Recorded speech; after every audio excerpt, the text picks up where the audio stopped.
this Joker has been saying all kinds of shit, talking all kinds of shit out here on Twitter and other social media platforms.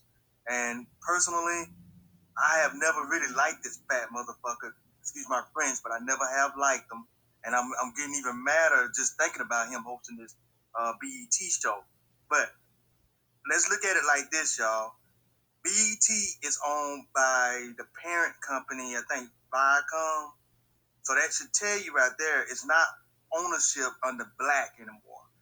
And I feel like Robert Johnson did a disservice to his community when he sold off BET. It has not been BET ever since he sold it off to Viacom.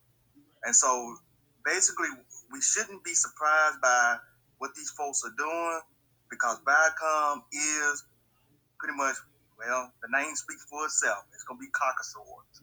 There it is. I land my plane there. You're right. Robert Johnson did a big disservice. Robert Johnson could have found some black owners to go ahead and sell BET to. Instead, he went to the highest bidder. He took his money. He then purchased the Washington Wizards, and him and Michael Jordan became co-owners. He ended up selling his share to Michael Jordan.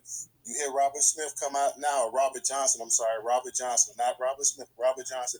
He comes out, he's always talking about reparations and stuff like this and whatnot, and we appreciate it.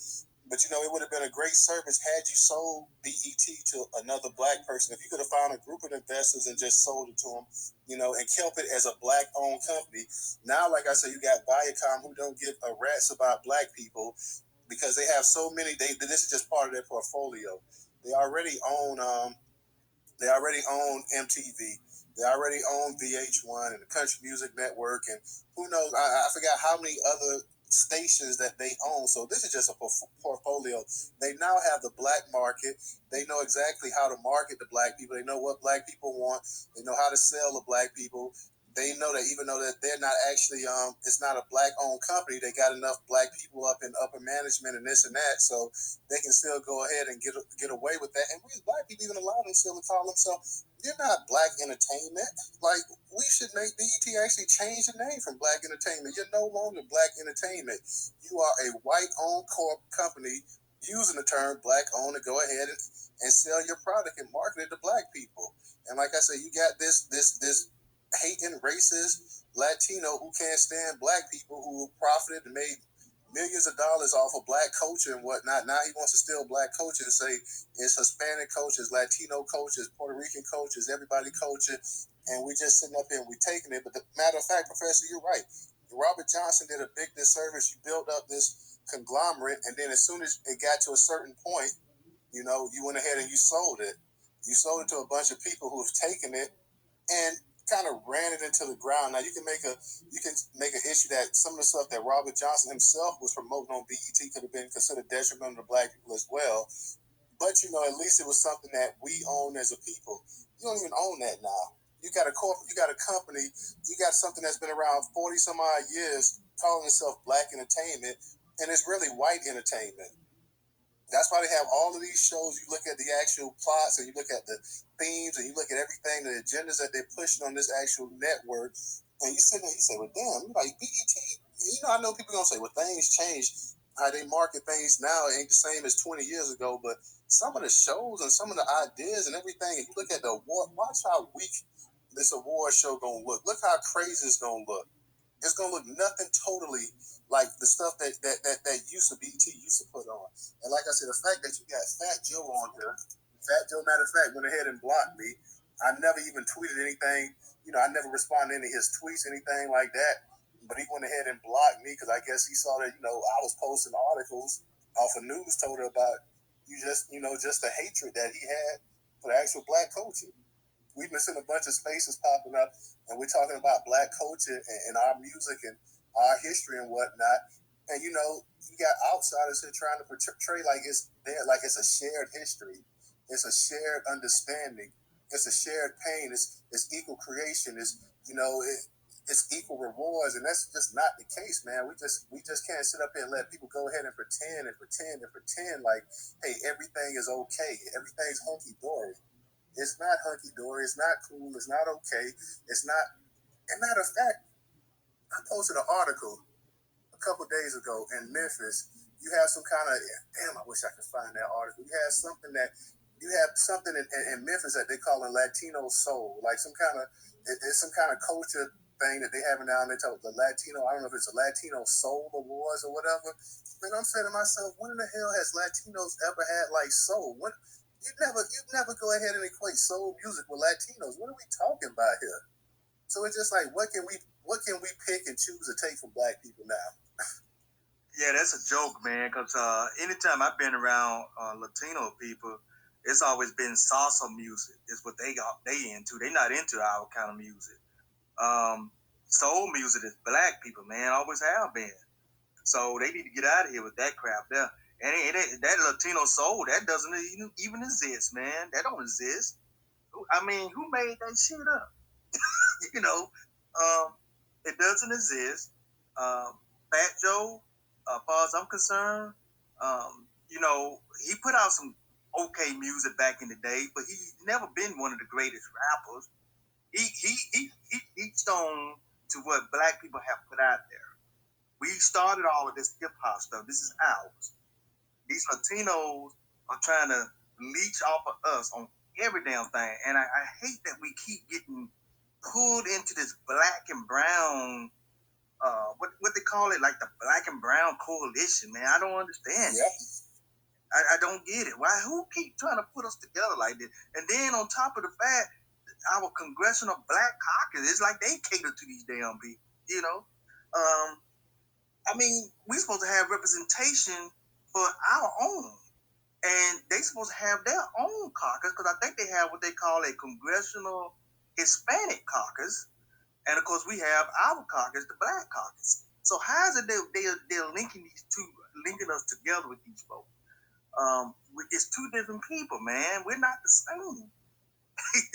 We are not the same, and these folks have never been allies of ours. Not that I know of. Now, maybe it's something that happened way back that I'm missing. But I'm gonna tell y'all something I saw the other day, and this was about 8 or 9 years ago. Ann Coulter, and if you don't know who she is, she's very conservative commentator that be on a lot of TV shows, um, Fox News, MSNBC, you name it. She said something on MSNBC one time, and Newstoter, I know you probably seen this video, where she said, quite frankly, civil rights is black people. It belongs to black people. Immigration should not be attached as a civil rights issue. Immigration is going to be a separate issue from what black people have. So why these people are trying to link immigration, Latino issues with our issues? Civil rights belong to us. And I'm going to land my plane there, y'all. Kelsey, I see you got your hand up, and I'd like to hear a black woman's perspective. So if you don't mind, please go ahead and unmute your mic. Good afternoon, Newstoter. So I totally agree with the sentiments of what the professor just said. I don't know why he is claiming Latinos created hip hop. I actually wanted to share something in the Jumbotron that I found very interesting. Somebody had posted where he said that who's gonna say or tell him that he can't say the N word. I just find it very, very disgusting. Yeah, I can't. But I'm gonna go ahead and post that in the Jumbotron. I'll land my plane. Thank you. You made a great point there. But what I found interesting is you got all these gangsters in rap. You got all these hard boys, all these gangbangers, all these thugged out black men. Yet they sit up here and they let somebody from another race tell you that we're gonna come into your music, we're gonna come into your genre, and we're gonna call you out your name, and it ain't nothing you can do. I just kind of have a hard time like understanding that we're gonna come into rap music, we're gonna come in your backyard, and we're gonna sit up here and call you the lowest thing that you can call somebody in this world, and it ain't nothing you can do. I'm entitled to call you out your name, and you should take it. You shouldn't say anything about it. And you got all these former gangbangers, so to speak, so at least that's what they claim. You got all of these ex-drug dealers, you got all of these pimps, you got all of these just bad boys, and they sit up here and they never call any of this stuff out. They don't say one word. They'll sit up here and they'll take pictures with Fat Joe. They'll sit up here and they'll lie. They like Fat Joe ain't no great, no, ain't one of the greatest rappers of all time. Please, Fat Joe ain't even in the top damn 40. What are y'all talking about? They'll sit up here and go right along with this stuff. They'll sit up here and let this man call them the N word, nigga this, nigga that, and not one of them say anything. And it's just a smaller problem of what's going on with black people. Because if you go to New York, they'll sit up here and you got a bunch of Dominicans and Puerto Ricans and a bunch of all of these other people calling black people out their name. And this is supposed to be the house of hip hop. This is where hip hop originated from. Y'all the creators of hip hop. Okay. Yet y'all don't say anything. Y'all don't do anything to deter that. And a bigger issue I have right here too is like I say, we're allowing Viacom to call BET Black Entertainment. After 20 some odd years after the owner, the founder sold it, we're still allowing this white owned conglomerate mega corporation to sit up here and use black, another white brand pimping blackness and use it and say that it's BET. No black person ever stood up and said, you know what? Y'all are no longer BET. The minute Robert Johnson sold to an all white corporation, you lost the right and the status to call yourself BET. You're no longer BET.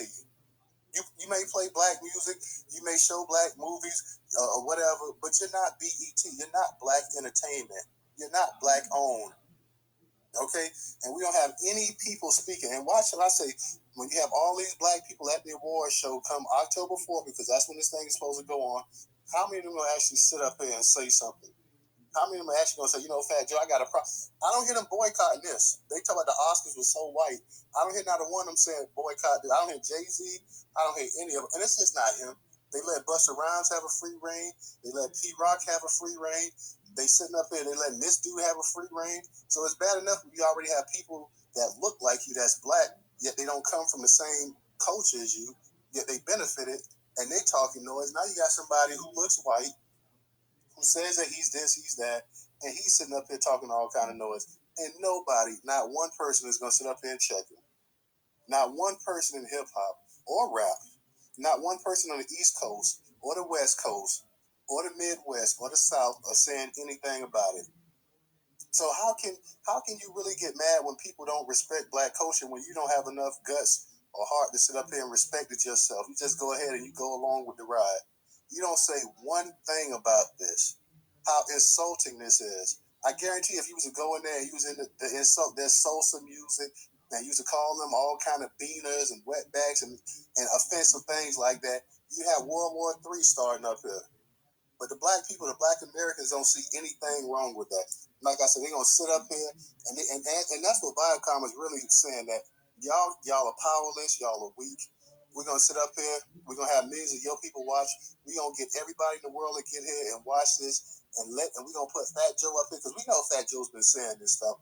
We've been reading the damn press, we've been seeing Black Enterprise and we've been seeing Atlanta Star, we've been seeing Newstoter, we've been seeing everybody, we've been seeing all kind of YouTube channels and everybody else talking about what he said in terms of hip hop creation.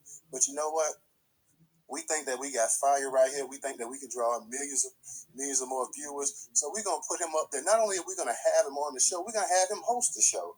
We're gonna have a Latino actually host BET Award, Hip Hop Awards. Because you know what? After all, BET is no longer really black owned, and hip hop really wasn't created by Black Americans. It was really created by Jamaicans and Puerto Ricans, and yeah, y'all helped out some. So this is where we at as a people, that little things like this, I know we consider them little things like this, but you can make a mountain out of a molehill, but this is actually this is a mountain right here. This is just a larger issue what affects black people in this country. Not having the spine or the backbone to sit up and claim what's yours. Kelsey, you got it. I just wanted to kind of piggyback on what you said. So I know I just came back from New York this past May, and I saw a lot of the mixture of like Puerto Ricans and Dominicans and all that. They just be saying it like it's water. And I knew this one girl that I was cool with back in the day. She tried it with me. She was like, my N word. I put her in her place so hard. I'm like, look, I don't know who you say that to, but first of all, you're not gonna talk to me that way. You're not gonna call me out my name. And I don't know why people be like, oh, they grew up with black people. It's cool. Like, no, it's not. It's not cool. When they call you a wetback or whatever derogatory term, so don't call me that. And I don't understand why, especially women, not to derail the conversation, will call each other bitches. I don't get that. I know I don't play those type of games. My mama raised me right, so. But I'll let my plane on that. You're right, because when I was, growing up and whatnot, to call a woman a bitch, boy, that was like one of the lowest things you could call a female. And, you had some females ready to fight now. And, I mean, women address it. And that's not all women, but a lot of them address each other with that. Like, now it's like, hey, bitch, yeah, bitch, oh, yeah, hey, bitch, whatever. So, it's definitely totally different. Kelsey, let me ask you one question. Do you think that BET should still be calling itself BET after all these years? Absolutely not. They need to rename BET. It's nothing black nothing black about it. It's mostly corporate America with a black face. So they need to really rename it, rebrand it.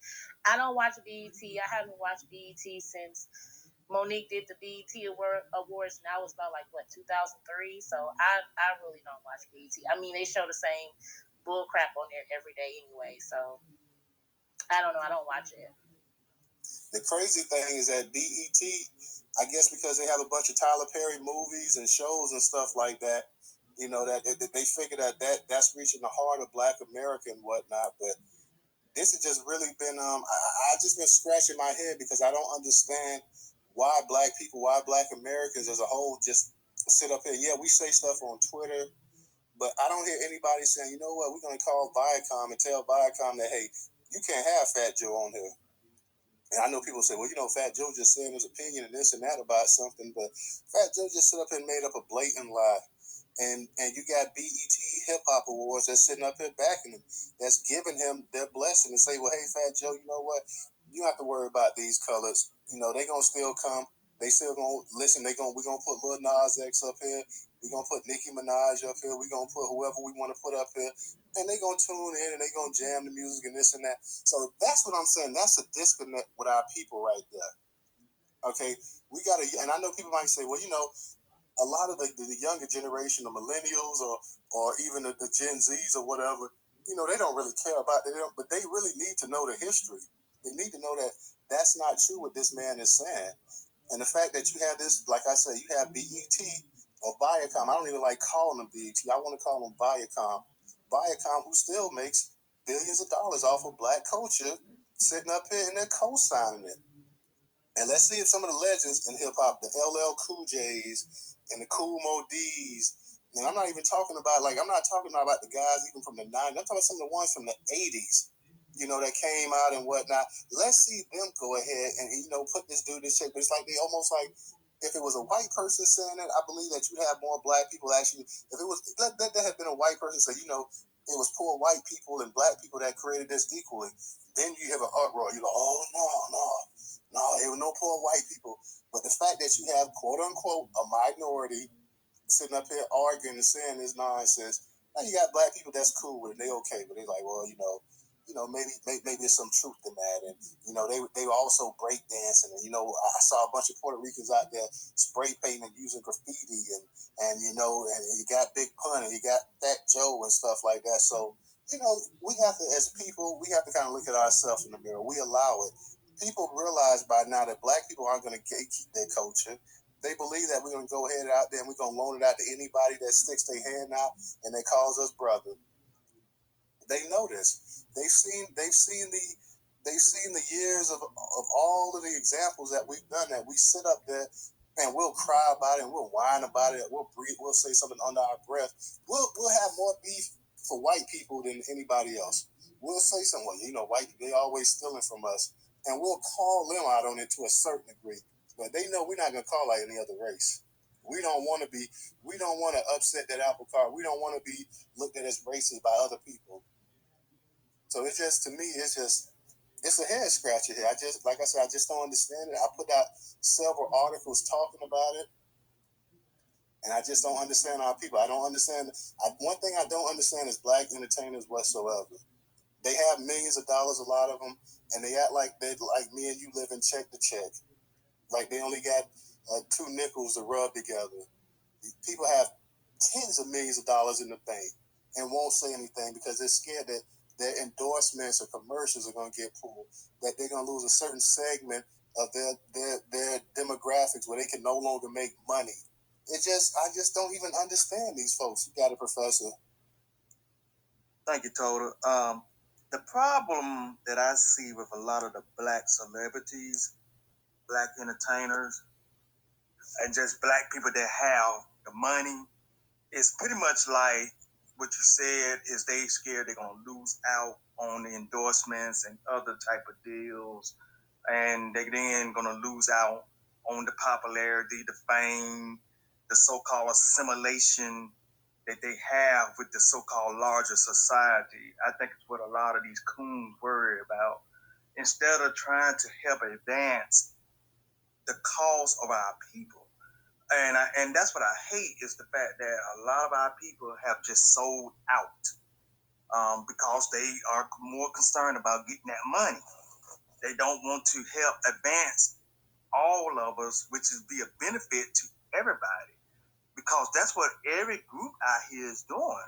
The Latinos, the Asians, white people, every group is always trying to advance together, and it's like we can't seem to do that.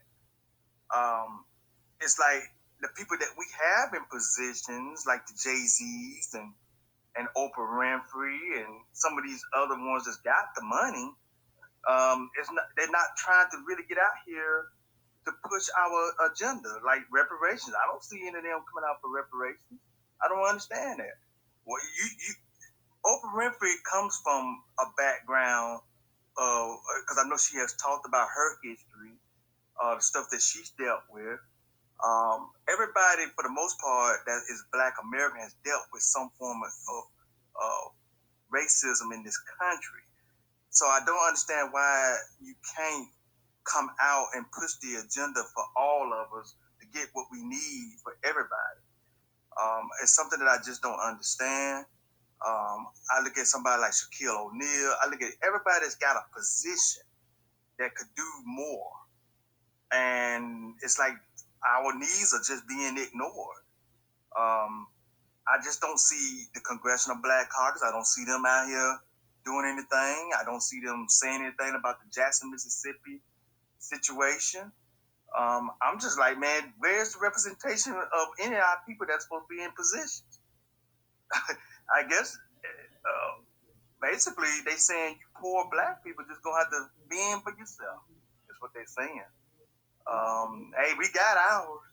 We got our money. You guys just gonna have to fend for yourself. That's exactly how they feel too. Like I say, you can exclude Jay-Z. Like Jay-Z is not going to say anything. He'll put a little political spin on things and talk about us because I know and I'm gonna get to your original. He was saying the other day basically comparing being called a capitalist to being called an N-word. And a bunch of people on Twitter and stuff had to check it. They're like, how the hell is being called a capitalist the same as being a damn being being called a damn nigga? Like what are you talking about? Jay-Z, like, we get you, bro. We enjoy your music and whatnot, but come on, man, it's not like that. Like being called a capitalist and being called a damn nigga a night and day. What are we talking about here? But this is the kind of things, like, these are the kind of straw man arguments our people in entertainment will take on. Like, they're not going to go ahead and they're not going to really attack systematic racism because a lot of them feel like, hey, I done carved out my slice of the pie. I'm safe, which I don't understand. If you're a damn billionaire or you're a multi-millionaire, you no longer need these people, okay? You don't need to kiss these people behind. You've already built generational wealth. So why are you acting like you don't have a pot to piss in or something like that? That's the part that just really upsets me and troubles me. Also, thank you to Kelsey for your contribution to Newstoter on Cash App. It is greatly appreciated. Original, go ahead and unmute your mic, brother. Okay, greeting everybody. Peace and reparation. I'm listening to this, and I think our main issue is that we as the masses are going to have to become more cohesive in a response. Because as Malcolm X taught us, he said, cannot allow the entertainers to be your leader. And when he said that, this might offend some people.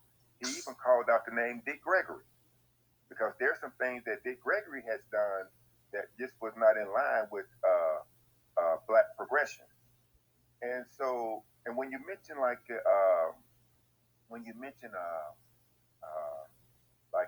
BET, but see what's been going on. I know everyone has heard of Bounce TV, right? And so when Bounce TV started, they promoted it as being a black-owned TV network. It was for black people. But after I did some investigations on Bounce TV, it was not black-owned. They used Andy Young and several other people to give the perception that Bounce TV was black-owned, and it wasn't. And then I heard the professor who mentioned Shaquille O'Neal. Well, you can't depend on Shaquille O'Neal. See, what they've been doing with Shaquille O'Neal here in the Atlanta area, they've been promoting him around, and he spoke out against Colin Kaepernick. And then when there was a brother who was shot in the back by an Atlanta police officer, and although he and the police officer got into a struggle, and he got the taser from the police, he was running with the taser and aiming the taser back at the police. But in previous incidents, police had said that a taser was not a deadly weapon. And Shaquille O'Neal said, well, if you point something at me, then, hey, you get what you get or something to that effect. So Shaquille dumped people a long time ago. But I said, if, as long as we remember that entertainers can't be our leaders, I think we'll be okay. And as far as these Spanish speaking people calling black folks the N word, as I told you before, Newstoter, when one of them said that to me in an online chat, and I said the pejorative words that was geared towards them, they told me I was acting like a white boy and calling them those words. And my position is, well, why are you acting like that same boy and calling me that word? So I think that people are going to have to understand that, look, we're on our own. No one is coming to help us. No one is coming to save us but us. And I think that one thing that we may be able to do is go after BET sponsors. And if we take their sponsors away, then they're going to begin to listen. But I think as people will say, if we use social media the way that our forebears used the newspaper, like Ida B. Wells and others, we can make some things happen. And that's just being real with it. If we decide to do this, we could bring them all down to their knees. Because see, once they see that the civil rights organization and others don't have any influence with us, that's going to make them pay attention. And I'll land with that. Appreciate that, original. And I'm going to get back to that statement that you say. I want to go ahead and let my man Ray go ahead. Ray, I know you've probably been having some connection issues, so I definitely want to go ahead and let you get in there so I can hear exactly what you got to say. But go ahead and unmute your mic.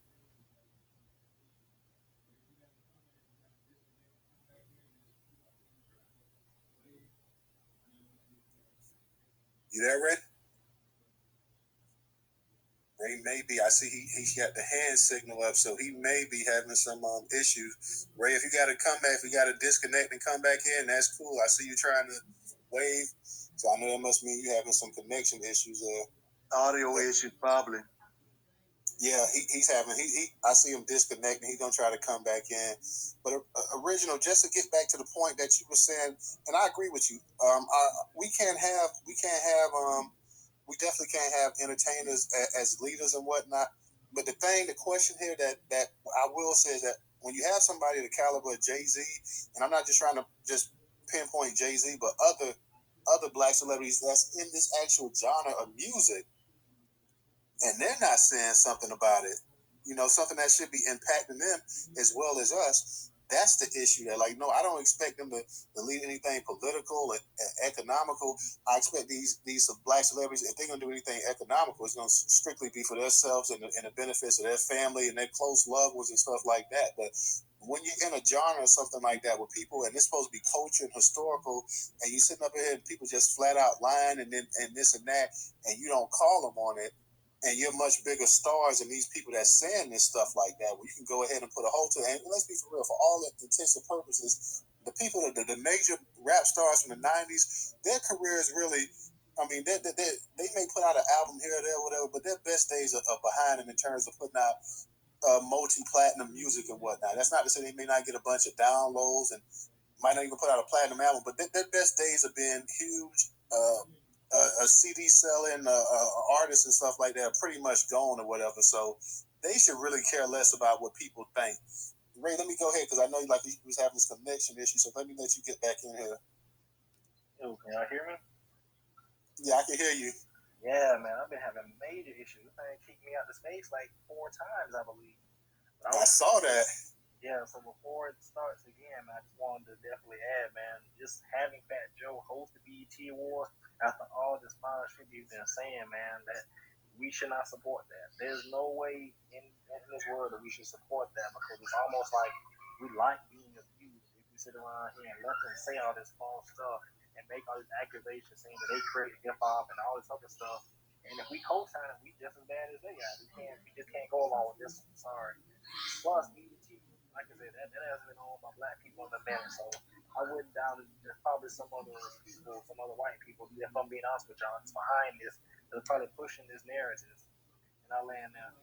Oh, like I said before, man, when you was having this connection issue, they know that this is going to be a rating bonanza because they have seen, anybody with eyes have seen, they've seen Fat Joe's name all over the news, all over the internet for the past couple of weeks when he made that statement. So instead of them trying to actually steer away from the controversy, they're landing right into it because they say, well, hey, we're going to get us more Latino viewers in here.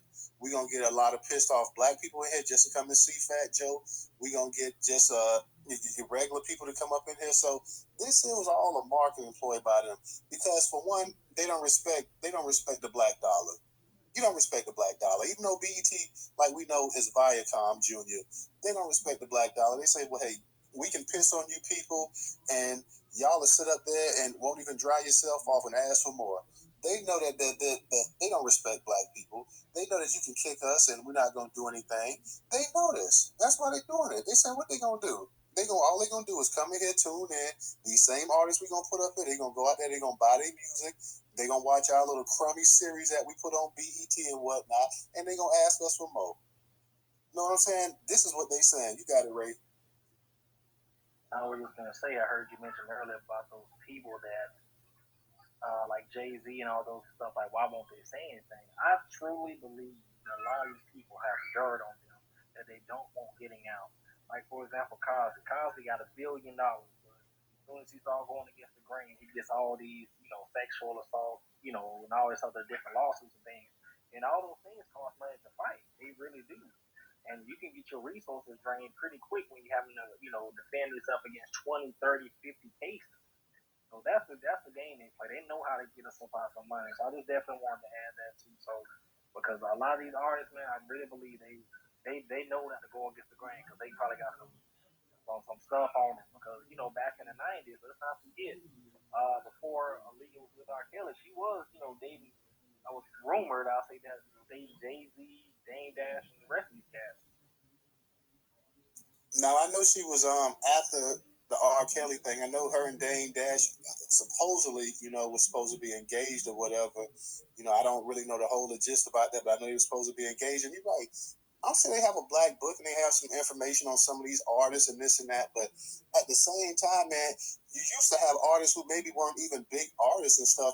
I know they don't have dirt on every single solitary black American rapper that is in this country. There's got to be some of them that would say something. I mean, just to sit up here and not, like I say, not only that, but the fact of the matter that we have a corporation, a multi-billion-dollar corporation that can sit up here and insult us, and they know that there's going to be no kickback. Now, you haven't heard not one person say anything negative about BET. Not one person. You haven't even heard black people say, why y'all still calling yourself Black Entertainment? Like, change your name. Change your name. Take it from Black Entertainment and say that you're an entertainment television network, or you're entertainment and minority or something, or say anything, but don't say you're black entertainment, because when this thing was founded as black entertainment, it was founded by a black person. The content and the creation was for black people. This is not black entertainment. This is black managed. Those days are long ago, though. Those days are long gone. Like, after 106 and Park and Cedars World and all those other things start falling off, that's when you saw the tide switch, in my opinion. And I was just gonna say this too, man. About the only artist that are really kind of speaking my consistently is Bootsy. He's about the only one. The rest of the cast, man, they just trying to go along together. That's true. And you see, even Bootsy, that's what I'm saying. Certain issues Bootsy would talk about when it was Dwayne Wade and it was his daughter or whatever, his son / whatever. Bootsy would say something about it. Bootsy would say things about it. But even Bootsy on this one here, when they saying about the Latino and black created this and that, and like I say, Kelsey, she made a great point that, years ago you had Fat Joe up here defending, calling black people niggas, and basically like, well, it's my God-given right, and basically, I guess because you from the Bronx and you from New York or whatever, you should be able to up here and call every black person in America a nigga. You got it, Ray. I noticed something interesting about that too. Have you ever noticed that when they insult each other, they use derogatory slurs that come from our community? You never hear them going and say, "Hey, what's up, wetback? What's up, spick or whatever derogatory term on you." They don't say that. Whenever they want to insult each other, they want to use our terms. That just shows you, for one, how comfortable they are being around us. And there was one more thing I wanted to say, but I'm a land right there. I'll do you one better than that, Ray. Not only that, but you hear some of your favorite rappers. Black Pressure, I got you, because I know you probably want to spit something, but I'll do you one better than that. Some of your favorite rappers, you hear them. I've heard them say cracker. I've heard them say chink, and I call people that was gay the F word and this and that. I ain't never heard that I can remember, and I done listen to all kind of East Coast and New York rappers. You ain't never heard them call another Hispanic a spick. Exactly. You ain't never heard them. Never in your life. Everyone talks about how good Eminem is too, and I'm gonna let you go, Black Fresh. I just want to get this one talking point out. Eminem's first 2 or 3 albums, he slurred gay people, he killed gay people, he called them all kinds of F words and this, that, and the third, man. But why doesn't the LGBT come after Eminem? Like that never happens. And this man said some of the most horrible stuff about the LGBT. And you ever notice they ain't trying to cancel him? They came after him half-heartedly. Remember, they came after him back in the day, and then he pretty much made up and kissed with Elton John. They had a little song with Elton John, and everything was forgiven. Like they kind of half-heartedly say, "Oh, well, Eminem, you're being homophobic and this and that," and so. And then he had a little makeup with Elton John. They had a song. I forgot if it was at the Grammys or something. They did a little duet or whatever. Yeah, and everything was forgotten. Everything was forgotten. But the thing is, and this is just my personal opinion, if you look, it's not the same. Like, you can't tell me that Eminem is getting the same punishment for what he said as what the baby said. Because the baby just had a concert not too long ago, and he had to cancel it because less than 500 people, bought tickets. He had to cancel the whole damn thing. Like, it's not even reciprocal.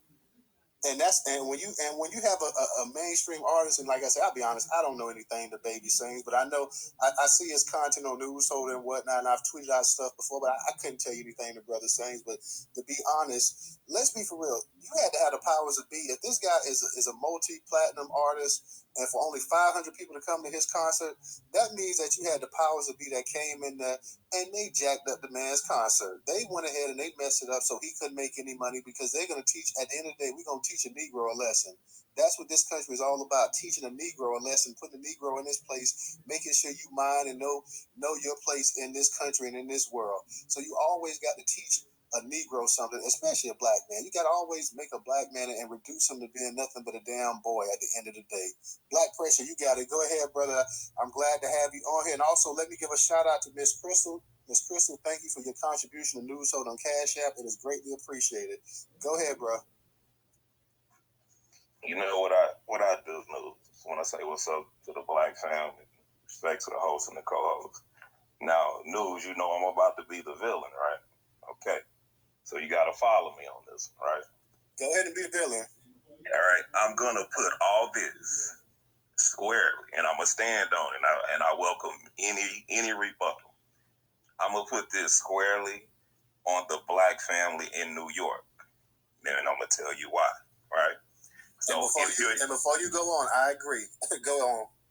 And okay, if you're a hip hop head, or even if you just history on black music, the early days of hip hop. I guess you would call it the second generation. You remember when KRS-One and MC Shan was having that beef? Remember they had that song "The Bridge Is Over." Yes, and yeah, right. And so you can correct me if I'm wrong because I'm from Houston, so my politics might be a little off, but the Bronx was claiming that hip hop started there, and I think Brooklyn was claiming. So you had two black men going at each other's necks about where hip hop originated from. That was cool. That was on wax. But nonetheless, they didn't hide their disdain. Hey, hip hop was in Brooklyn, hip hop was in the Bronx, and you had the black family in New York going at each other's necks. Cool. That's fine. All right. So let's move on. When hip hop started to evolve, of course, it started to move west. It went to the West Coast, and that's where you had the birth of, quote unquote, gangster rap, right? Then after them, it came down south. I'll particularly shout out my city. You had DJ Screw in his movement where he would slow down the music and freestyle over, the beats and have those little underground tapes called screw tapes. So I'm saying this to say, if a Puerto Rican or any type of Latino would go to the West Coast and say, yeah, Puerto Rican started gangster rap, the black family in California would hunt you down for talking like that. Same thing. You come to South Texas and some kind of Latino would say, oh yeah, we started screw. You'd have to run for your life if you said that. And I'm looking at the situation with Fat Joe. He's making all these claims, and the black family in New York. Well, let me erase that. Scratch that. All the legendary rappers and the foundation where it started, they say nothing, and the online world has to hold a flag for that. I call foul on the black family in New York. I really, really do. And let me add this too, and I'll excuse me. I'll land my plane and listen to all the responses. Look, like I said, look at when hip hop started to evolve, where it moved west, and you got your early days. I'll just say NWA because everybody knows those guys, and they started getting their notoriety with the gangster rap. Then it came down south, kind of early days, Ghetto Boys, UGK, Street Military. That sound. Then you had the Miami sound with Luke, with all the. I think somebody accidentally hit mute. Go ahead, Professor. Hey, I'm sorry. Go ahead, Pressure. Go ahead. Hey, that's my fault, man. You know how you just. I'm having some trouble with my thing, man. So I apologize. That's cool. So I say this. I'm gonna go back to when hip hop started to evolve, when it started moving west away from New York, and it went to the West Coast, and that's where you get your birth of gangster rap. And it came down south, and you started kind of getting your more laid back music, Ghetto Boys, UGK, DJ Screw, that type of music. Then you had the Miami bass sound. News. Tell me if I'm lying or not. Did not. This is why I call the whole black family East Coast hypocritical. Did not New York attack any region in the world that was gaining notoriety? They had beef with the West Coast. When it moved to the South and Master P started blowing up into the stratosphere, they attacked the South and they said, oh, we write nursery rhymes just because we weren't rapping about Masonic science and the balance scales of my and our rap. So the Pimp C had to go at him. Andre had to go to the Source Awards and go at the black family in New York. And like I say, I'm just going to close. Now you got Fat Joe saying that the Latinos laid the foundation of hip hop, and like you said, News, none of the legendary rappers are saying anything. So I'm gonna call a foul on the black family in New York, and I'll land my plane there. That's my whole argument. Then you're right. Like as rap started moving around, you did start getting, and I'm here in Florida, so even before you started talking about even with Scarface and the Houston scene, I have to say the Miami scene. I know a lot of people now with Luke, there's a lot of beef and stuff, but you had the Miami scene, the bass music and everything came on the scene, and you had Poison Clan and some of these other the Loops groups and whatnot. So yeah, but you're right. As it started moving around, you started getting like, hey, well, you guys really basically like it's a bastardized version of rap and this and that, and some of those attitudes changed later on as the South started. But yeah, you had a lot of that West Coast. You had a lot of them considering that the West Coast was this and that and whatever. So you had that. Getting back to your point though, and I said it earlier, and I agree with you. Where LL Cool J and them at? Where Cool Mo D? Where all these other legendary, where all these other legendary 80 rappers at to say, hey man, this is nonsense. And also, let me ask you this right here, Black Person, because as much as I have a problem with Fat Joe, and I got a big problem with him, why are we not? Hey Ray, I think your mic might be on. Oh, okay. But why aren't we calling out BET itself? Why is BET getting a free pass? BET doesn't represent us. BET is not about us. BET is not for us. BET is strictly about making a dollar, and they could give a damn. So I don't care if Viacom owns you, and your black entertainment division may have maybe predominantly black in terms of management and all that other nonsense. When it's BET, it's supposed to be all black. It's supposed to be black owned, black run, black content, black commercials, black every damn thing. So why are we giving BET a pass? Why haven't we called for the past 20 years? Say, you know what?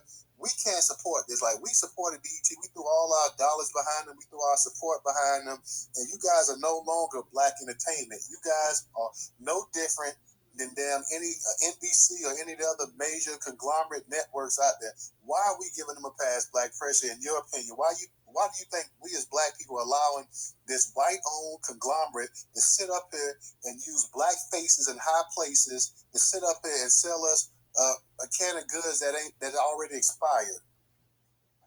I'm gonna quote our great elder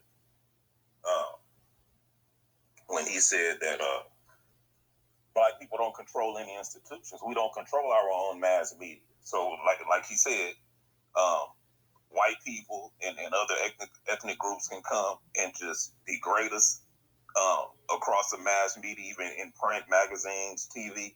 They can degrade us, and we offer no rebuttal because we don't control any institutions like that. Great point. Great point.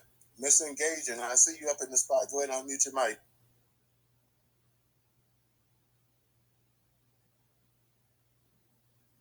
Hey, what's up? What's up now? Thank you, fam. I'm here talking to myself in a second. I want to say thank you for allowing me to speak.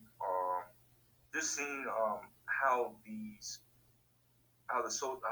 media companies are weaponized against us is a major issue, and it's more of a reason why we should be back in black-owned media like Newstoter and a couple other platforms that are out there. So we do need to be very, very supportive of that. If not, then our voice will be lost in the middle of the sauce. With that being said, also, I'm very concerned about other groups want to come in and just take something that doesn't belong to them, and there is no rebuttal. And where is our star? And our people that have made money off of this not saying anything?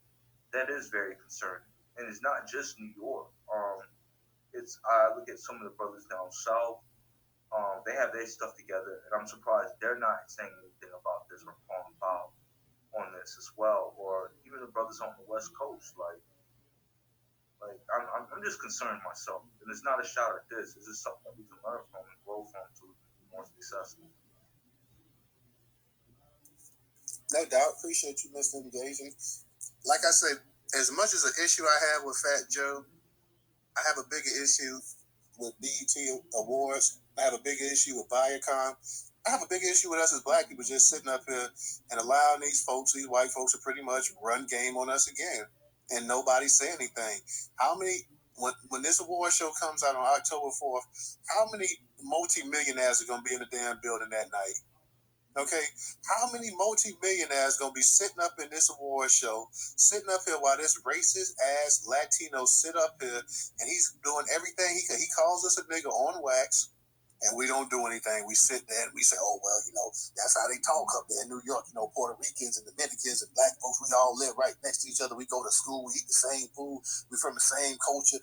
They ain't gonna say anything. He sits up there, he tells you that he should be able to call you a nigga. Okay, fine. I guess we are a bunch of niggas after all. Then we have the music thing. He's sitting up here, he's saying, well, y'all too dumb to actually come up with anything on your own. We had to help you. Okay, we're a bunch of dummies again. Okay, fine, we'll take that.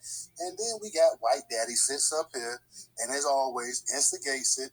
He's seen all of the stuff that's been happening the past couple of weeks on social media, and not just social media, media. Fat Joe has been caught up in the media. He's been on YouTube. He's been on Twitter. He's been on Facebook. He's been on damn respected news sites and whatnot, talking this nonsense. And what are the white people, the think tank at BET and the rest of them say?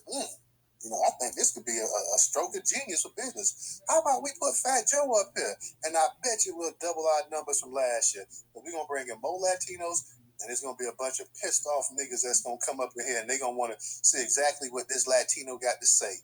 So it's another way of just pretty much, like I said, you got your boule class, and these supposed to be the gangsters here. These supposed to be the thugs here. These supposed to be the gangbangers here. They got all this heat for everybody else, but you only got heat for black people that you can beat up on and whoop up on. Okay? You ain't got no heat for White Daddy that's writing y'all check at BET and Viacom, and you ain't got no heat for the Latino sitting up there calling you out your damn name, calling you a damn nigga. Now, I promise you, if somebody was to make a diss record and call this man a spick, World War III will happen here. Everybody will be up in arms, talking about how racist you are. So yeah, man, I got a lot of issue with this nonsense that we as black people go up there. We sit up there, we talk about unity, we talk about black strength and this and that. At the same time, like you say, ain't none of these legends from the '80s saying a damn thing. Ain't none of the legends that's still alive from the '70s saying anything about this. They just sitting up here just rolling with the punches. Original, go ahead and unmute your mic, and then we're gonna and then we get to you, Ray, and Mr. Engagement and Black Pressure. Anybody else that's in the spot that wants to come up here and say something, please, by all means, go ahead and request the mic. I want to hear different points of views. I like to get some of the sisters up in here. Secret Sister, enough. I see y'all up in here. If y'all ever want to come up on the mic, then by all means, just grab it, request it, and we'll definitely let you get up on here. Original, go ahead and unmute your mic. Yeah, Newstoter. I just sent you a DM, and you can, if you feel like it's worth it, you can post it in the jumbotron.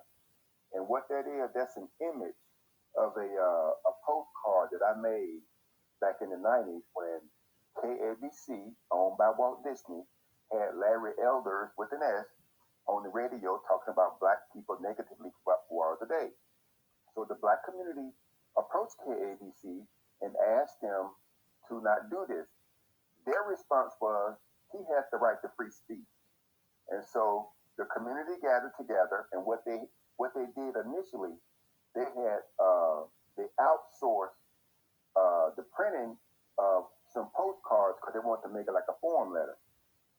And what happened is, the white printer that they went to, once they saw what the context of the card, the content of the cards were, they wanted to up the price. And I went to their meeting, and they expressed what had happened. So I raised my hand and said, hey, I will do this on my computer at home, and I won't charge you anything. They said, all right, brother, that's yours. That's your baby. You handle that. So myself and another brother, we got together. We put these cards together, and that what you see right there, if you're looking at your DM, that is what we finally came up with. We had these postcards about boycott KAB, boycott their sponsors, and they had like pictures of I think the sister name is Nora something. She was trying to protect her son from something, and they lynched her and her son on this bridge. And I can't think of the brother name that I used on the bottom, where he was beaten hand or bound, and they lynched him. And when we sent those postcards to those corporations, they dropped off of KABC like flies, and they did not. And when they would try to come back, we would go at them again.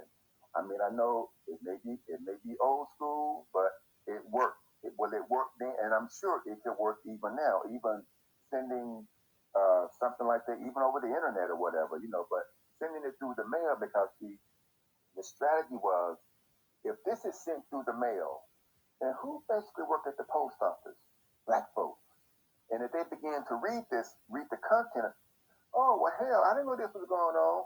And the word of mouth began to work. See, we got to begin to strategize in a way that's differently than what people have done before and make it work. Because, see, when you look at the civil rights movement, how what they used to strategize with, and it worked for them during that time period. That's all we got to do with the same thing. And so, in KABC, they lost, I think it was like over $100 million in advertising revenue, because see, here's what they see. White people have studied us, and they think they know us. See, they figured that we would only be upset for 90 days, and then we go back to business as usual. Well, because the people who were involved, 1 year went by, we're still going strong. 5 years go by, we're still going strong. 10 years go by, we're still going strong. And what they did, they wrote an article about us in of all places, the Wall Street Journal. And what they said, the way they described us as these wheatgrass drinking vegetarians down on Crenshaw. And so sister said, well, brother, why they write about us in the Wall Street Journal? I said, baby, that's their, the dollar is their God, and this is affecting them from a financial standpoint. And when you take that God from them, you hurt them, okay?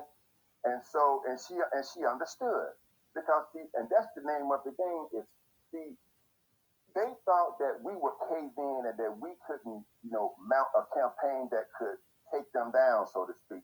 Now, although I will say they kept Larry on, but see, Disney had to subsidize them, for the money that they was losing. And what they did was they had like law firms, mom and pop stores that, but they lost all the national sponsors like Sears, AT&T, and a number of others that I can't recall right now. And plus some of these, like the the Pacific Bell Telephone Company out of California, So all I'm saying is that we just have to strategize in a way. If we come together, they can't stop us, because we are the ones who control things, not anyone else. And when they see, they know what we did during the civil rights movement. They don't have to talk about that, because see what we did in California. Because what people were saying, that with Larry Elders being able to do what he was doing, that was a test. That if it goes off well in California, then they were going to track it all around the country. But see, we put a stop to it. I mean, even there was one guy one day, he said, and I'm going to land in a minute. There was one guy said, oh, Larry, see, the little community group that we met at, we called it the Talking Drum Community Forum. And this white guy called in one day, he said, Larry, those talking drum people must be getting to you. Said, you're not as boisterous as you used to be. You used to come on here and say all this stuff, but now you're kind of quiet, because he had been told. And they brought all kind of people out. This white girl named Susan Eckridge. She was a law professor at University of Southern California. They even had her trying to deter us from what we were doing. We were like, F the beat. We're gonna do what we're gonna do, and that's what we did.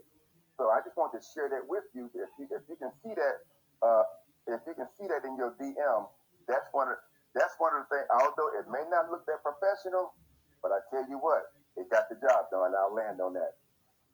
I was going to say, original. You can go ahead and because I only really know how to put it up in the DM. Once it's tweeted out, I can share it to the space. So if you tweet it out or whatever, you can share it in the space yourself as the actual speaker or whatever. So I'm not exactly sure how to do it from the actual DM. Like I say, I pretty much know how to do it once it's been tweeted out and whatnot too. So if you want to, you can go ahead and post it in the DM. That's cool with me. That's fine with me. I'm not exactly sure how to do it myself from the DM without it actually being tweeted out myself. Okay. I believe everybody just send it to me. Just send it to me, original, or whatever that is. Whatever, everybody. Yeah, send it to DJ up there, original. What's going on, DJ? I know you was on the road, bro. So I'm glad to have you up in the space. Big up, DJ. Big up, big up. What up, everybody? Ray, let me let you go ahead. I'm gonna go Ray, Black Pressure, and Mr. Engager. I'm gonna be real quick. I just want to touch on some stuff that you were saying. We need to take into consideration, which I'm not giving an excuse, but we need to take into consideration that a lot of the originals from way back then, the reason why they probably aren't speaking up is because a lot of these cats are in their damn 60s and probably pushing 70 years old. At least I know for a fact they were 50. So some of them might not be on social media, even though they definitely need to be to come in and defend, hip hop. If anybody's gonna know it, it's definitely gonna be them. But that was my first point. I kind of gotta take the L on this one. I'm a big Falcons fan, lifetime Falcons fan.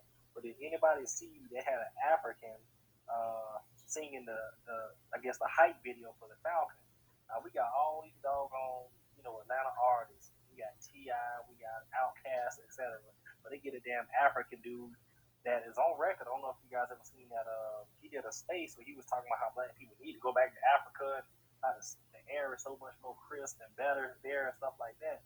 But yet he got his ass over here, rapping, doing the thing for the Falcons. Third point I wanted to make is the reason why I believe they have Fat Joe doing this is they're going to do a tribute to the Latino influence of hip hop. I'm not a psychic, obviously, but I really strongly feel they're going to do that. At some point during the BET Awards, it's going to be something breaking down the history of Latinos and hip hop. And my last point I want to make is a lot of people don't know, but breakdancing and b-boying and stuff like that, I heard that that's coming to the Olympics, the very next Olympics.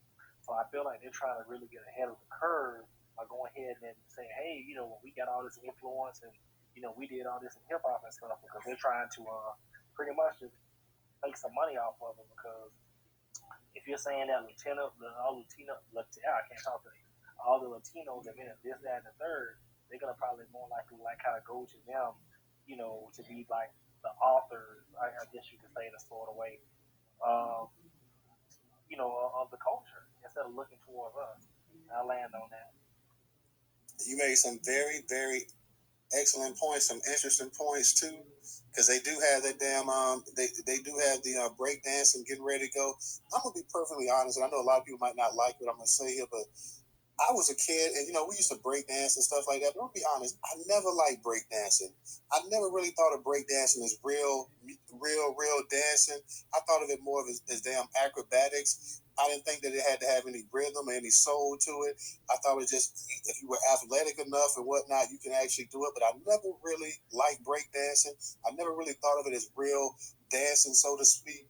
So, and it's a reason why you saw a bunch of white kids and a bunch of different other races out there doing the stuff like that. Now, if it was regular dancing that black people was doing, they'd be falling all over the place. But the fact that, like I say, it was acrobatics and it was basically about athleticism and coordination, I guess, or whatever. It really wasn't soul. It wasn't really dancing to me. It really wasn't rhythm. But, if people want to, I guess it's a New York thing. If you want to say that break dancing it's an art form or whatever, okay, fine or whatever. But I never liked breakdancing, even though as a kid, I'm not gonna lie, we used to put the cardboard down here in Florida, go outside, and we do what the big boys are doing. I was a real little boy doing it, but we copy and emulate the big boys. But I never really thought of it as real true to me, real dancing, real in that black sphere of dancing and whatnot. But that's just my personal opinion. Black Pressure, you got to go ahead and unmute your mic. So I'm gonna touch on something. Mr. Engagement, he made a great point, and I apologize. Can't remember the brother's name that spoke earlier. He made a great point also about why the other rap stars from the other regions of the U.S. are not saying anything like in the South and the West Coast. And I'm gonna touch on my point I made earlier. Like you go back to the beginning of hip hop. Like I'll use myself. Man, everything that New York came out with, I had. And I had to sneak and get it. I was a little too young with. I had the Big Daddy Kanes and the Rakims and the KRS-Ones and the Salt and Peppers and the Slick Ricks. Everything that New York came with, we bought it in the South, right?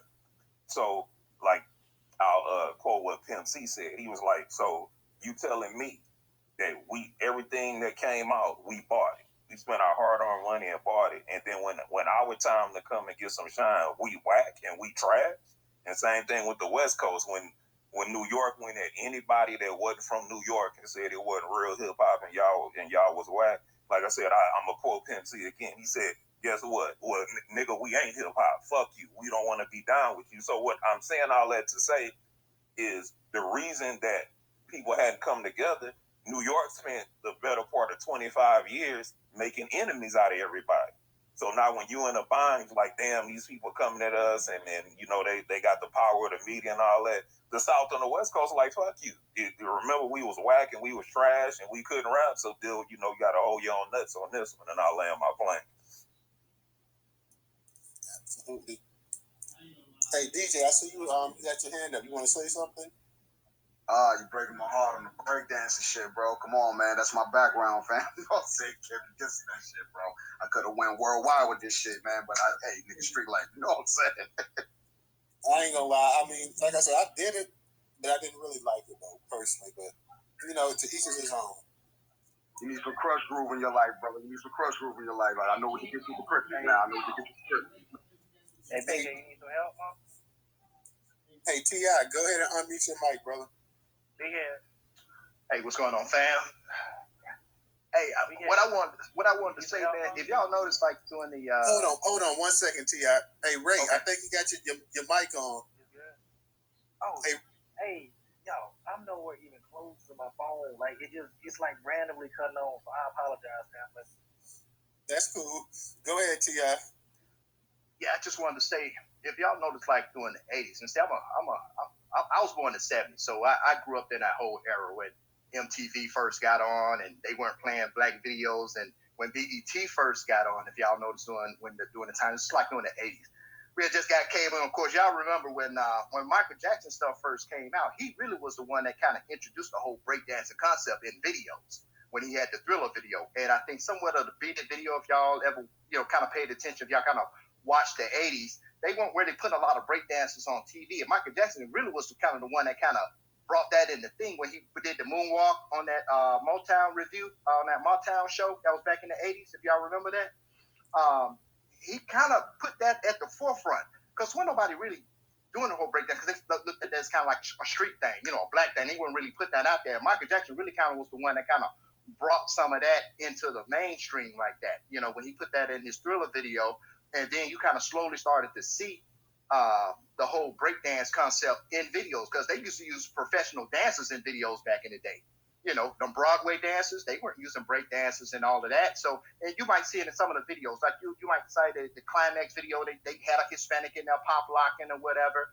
And then around about 86, I want to say, when Houdini, if you see the Houdini video, Friends, you'll see a couple of Hispanic break dancers in there and everything. But they weren't really rapping, you know what I'm saying? And when we talk about hip hop, then if you make your way into about 87, 86, we had stopped breakdance. We had dropped that off. We was getting into the era of high top fade. We had left the Jerry Curl era.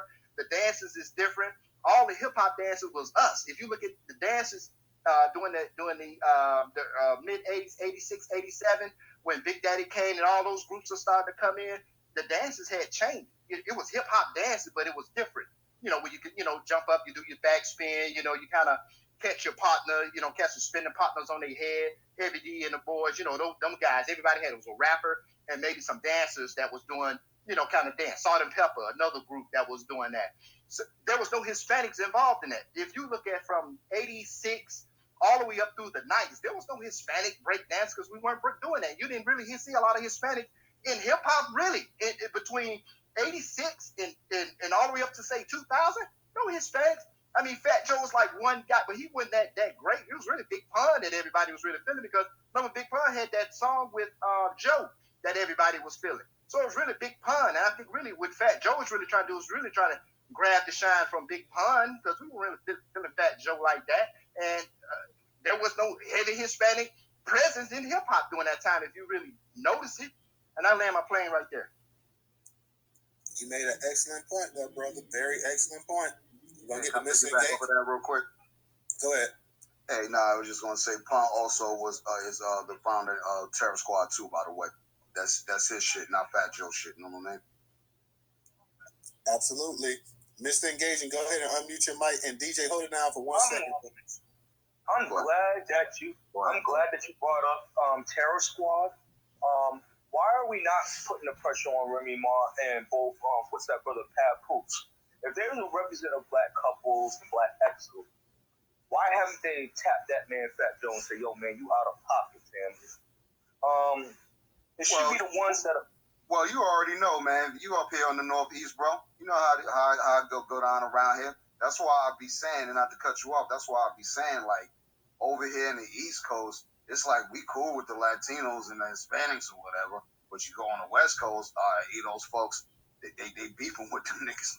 So you know what I'm saying? So it's like, damn, they used the civil rights immigration to pretty much fuck us on both sides, because over on the West Coast, you got the American Chula type cats, and over here on the East Coast, we had to deal with like child policy, Haitian policy, you know what I'm saying?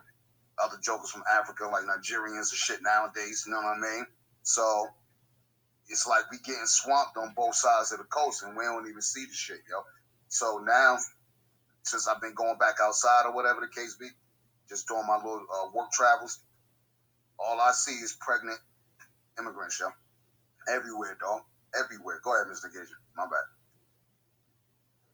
Yeah, that was just one of the things I observed. And the other thing is that, like, I want to say that a lot of the brothers dropped the ball on this one. And it's not a diss at us. Is that when we started chasing after them light-skinned women and also these Latino and all these other foreign women, I feel like this is our own community in some regards. And I think that's something that we do need to, like, readdress and heal, Like, I don't think that was a good look. And I just want to leave it like that. Like, who you leave your legacy to matters. And we're starting to see that go full circle, because the legacy of hip-hop is not coming back to us. It's going to everybody else. And that's the major problem. I got to say this part about the light-skinned women part now. We got a lot of sisters in our race that's light-skinned and can't help that they light-skinned. They're not mixed. They're just light-skinned. So, no, I agree with you. But what I mean is, it's like they were saying it, like, and you hear in the song, like, I want a light-skinned shorty, as if that is the epitome of beauty sometimes. And I really think that they were saying that they want something different. They want something out. Yeah, 50 Cent, I want something. He's not an FBA, but when you have brothers that say, I want something different, I want something that's exotic, that's a little problematic, my friend. Okay, well, I get what you, and that itself could be a space for a whole other topic too. So that I understand what you said on that part. That when you start putting class and a complexion over another complexion and this and that, and that's all you talk about, then yeah, that can be problematic. And like I said, that's a space, because I don't want to veer off. That's a space for another topic. So I definitely that colorism in the black community still. Oh yeah, we can make a space about that. That's gonna be a hell of a space too. Yeah, it would be, because Hey, now I was gonna say, hold on a second, Mr. Gage Black. What about all these women's songs like TLC? I don't want no scrubs, and pay my bills and all this other stuff, bro. they definitely outnumber us. So yeah, that's gonna be a fire space, yo. Yeah, but the irony is, when they made that song, they were broke too. TLC, that is. I'm just saying, I want to throw that out there. And you know that song No Scrubs. I'm sorry, go ahead. No, I'm sorry, just real quick. That song No Scrubs and Destiny's Child Pay My Bills, that was tongue in cheek. That was like more like pop type music. Yeah, it was. I mean, okay, hold on a second, because you know I'm a DJ up here. Ain't nothing going on but the rent. You got to have a job if you want to be with me. Tongue in cheek. Come on, man. That's R&B there. That's R&B there. I mean, let me get to Trouble. Trouble, go ahead, because I see you just came in, and then we're gonna get to Black Pressure and Professor. So Trouble, go ahead and unmute your mic. Shout out to the room. How's everybody doing? What's up? Hey, I'm gonna try to keep it short because I got to get my homework started for midnight. In a little trouble, but I just wanted to say that I think with BET, controversy sells. And with these corporations, it's always about their bottom line. They don't give a fuck about they don't give a damn about our community. It's about their bottom line. Fat Joe is bringing the drama that they would absolutely love to have, because they know that some of us are going to pay attention and going to tune in just to see what he says, and it's all about those ratings. At the same time, we got these so-called new blacks from other nations that really hate us, and so they're looking to replace us. And so anything that we're against, they're absolutely going to be for. So they're going to contribute to those numbers. They're going to contribute to those numbers just to spite us. It's a lot of us that boycotted BET a long time ago when we figured out what time it was with them. So it's not a lot of us Black Americans who's giving BET their ratings. It's the Puerto Ricans, it's the new blacks from other nations, and it's everybody else. It's the white people that's into hip hop because they wanna, everybody wanna be us. So they don't need Black Americans to support them because they got everybody else who is supporting them. We have to remember that the history of immigration to this land, the one thing that brought everybody together, was that in order to fully assimilate and show the white man that they had assimilated, was that they had to have a natural hate for us. And that continues to this day. You would think that they would be on to it and would go in a different direction, but they're not. It's still in play. They still have to show the white man that, we want the American dream, so we're going to hate the Black people who's already over here, and that'll make their lives better for them. So they can tell us, we complaining about everything, because one thing about it is, Black Americans as a collective, we're the only ones that as a collective is trying to fight white supremacy, while all of these other groups are trying to find a more comfortable position in it.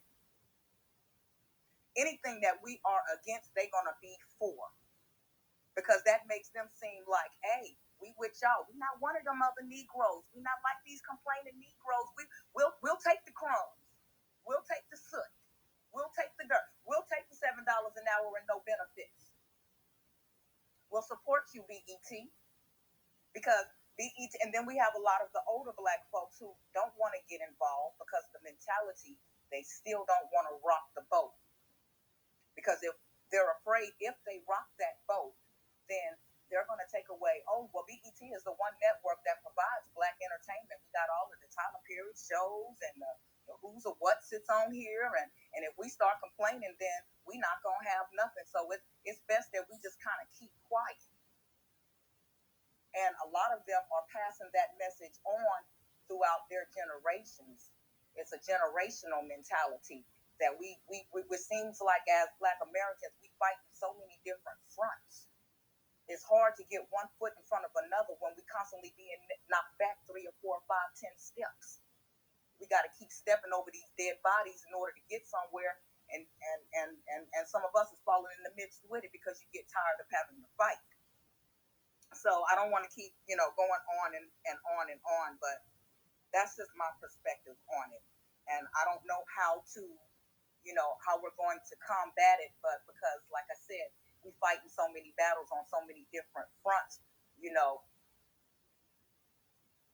I'm a shoot first type of person and ask questions later. So, I mean, we got to figure it out. And I'm going to go sit in my plane and wait for the gas up because I ain't ready to land yet. Y'all got me hyped up and ready to fly. But I'm going to let somebody else go ahead and have the mic. Amen to that, sis. And you saying the exact same thing I'm saying. That BET is no dummies. They have they have all of their people out here saying that all of the ruckus that Fat Joe's been making the past couple weeks, they want to go ahead and they want to milk it for what it's worth. They want to go ahead and they want to try to draw a bigger audience than they had last year. They figure that he is the one that's right now a hot button topic. So let us go ahead. Not only let us have him on the actual award show, let's let him host it. Okay, and not only that, but let's let a Latin or Hispanic who's had plenty vitriol for Black people over the years. Let's let him be the host of the BET Awards. Because you know what? At the end of the day, we don't give a damn what Black people say. What they say means nothing because, for one, they can't do anything. They're not going to stick by their guns. They're not going to do anything. They're not like the old Black people that at least went ahead and boycotted. And like I think it was Black Pressure or somebody said to him, I'm sorry who it was, if you want to hurt these people, you hurt them in their pockets. Because like he said, that is their God. That's who they believe in. That's who they love. So if you want to hurt these people, And that's one thing that we're not willing to do, and they know that. They know we'll talk about a boycott. We think a boycott is supposed to last a week and it's over with. That's what we think. That's our mindset. So taking our ink out on Fat Joe is one thing, but like I say, we still allow BET. They call themselves BET, doing the whole thing with the George Floyd thing. When we start getting Confederate monuments taken down, when we start getting building names changing, and we start having all these different things happen, not one person say, you know what? I find it ironic that BET, which is owned by Viacom, is still calling itself Black Entertainment. Like, don't you guys think it's time? And that would have been the perfect time. Don't you think it's time for you guys to change your name? Because technically, realistically, you're not Black Entertainment. You're owned by a white man. You're owned by the most powerful group of people in this world. So you're not Black Entertainment. You're using it as a front. This is just like somebody having a front, having a supposedly legitimate business, and they selling dope out the back door. That's all you doing. So isn't it? I mean, we have not called them on it. They don't respect us. We so quick to talk about our buying power and our $1 trillion, and we be the 15th, 16th, or 13th largest economy in the world, but yet we don't put any of that to use. And because we don't put it to use, people just laugh at us. Like I said, you got this dude that's a white Latino sitting up there talking about nigga this, nigga that, laughing all the way to the bank off of Black culture. And now the way a typical colonizer does, from the time of Egypt, when you got white people sitting over there talking about they're the true Egyptians, and at one time they was the true Ethiopians, and they're the true this and the true that, and the true Israelites and all this other stuff. They sit up there, they know that Black people don't have any fight to them, and that you can take anything from a Black person, and there's not a damn thing they can say or do about it, except go along with the program, because they know there's no unity. We talk about tribalism all in the African continent, and the Caribbean, and this and that. We talk about divisiveness and this and that. Yeah, there's plenty going on right here in this country amongst us. And we sit up here and we act like it doesn't even exist. So these people just going to sit up here, they're going to have the BET Awards, and they're going to have a good laugh.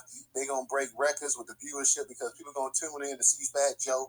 Fat Joe going to get up here, and he's going to double down. Trust me when I say, when he gets up there, he is going to double down on it. And you're going to have a bunch of Negroes that they planted in the crowd cheering. Oh, yeah, it's everybody's culture. It's everybody's culture. Yeah, we did this equally. Trust me, come October the 4th, he's going to double down on what he said before. And there ain't going to be not one of them the $1 million Negroes in the crowd that's going to say anything about it. And Trouble, I'm going to go ahead. I'm going to get to y'all. I'm going to let Trouble go ahead because I see you had your hand back up. So I'm going to let you go ahead, sister, because everybody spoke. So I'm going to let you go ahead and get it in. Yes, I just wanted to add that we have to keep in mind that the people behind BET and Viacom, they hate us too. They feel the same exact way that all of these other peoples do. So they're proud and happy to have somebody like Fat Joe to come in and speak their thoughts that they can't come out and say. If they could have a Fat Joe come up there and say what it is that they would like to say, because white people steal all the time, and so they don't mind another culture coming in to steal our stuff, because that takes the attention off of their thievery. So if they can get Fat Joe up there to say exactly what's on their minds, what they've been doing, because they've been stealing from us for so long, it only furthers their agenda. They don't like us either. They want a Fat Joe up there to speak their thoughts, and that's all I'm going to say. And I'm in agreement with you. And for anybody that's in the space that's not following Newstoter, make sure you follow Newstoter and both the hosts and the co-hosts. Follow us on Instagram, Facebook.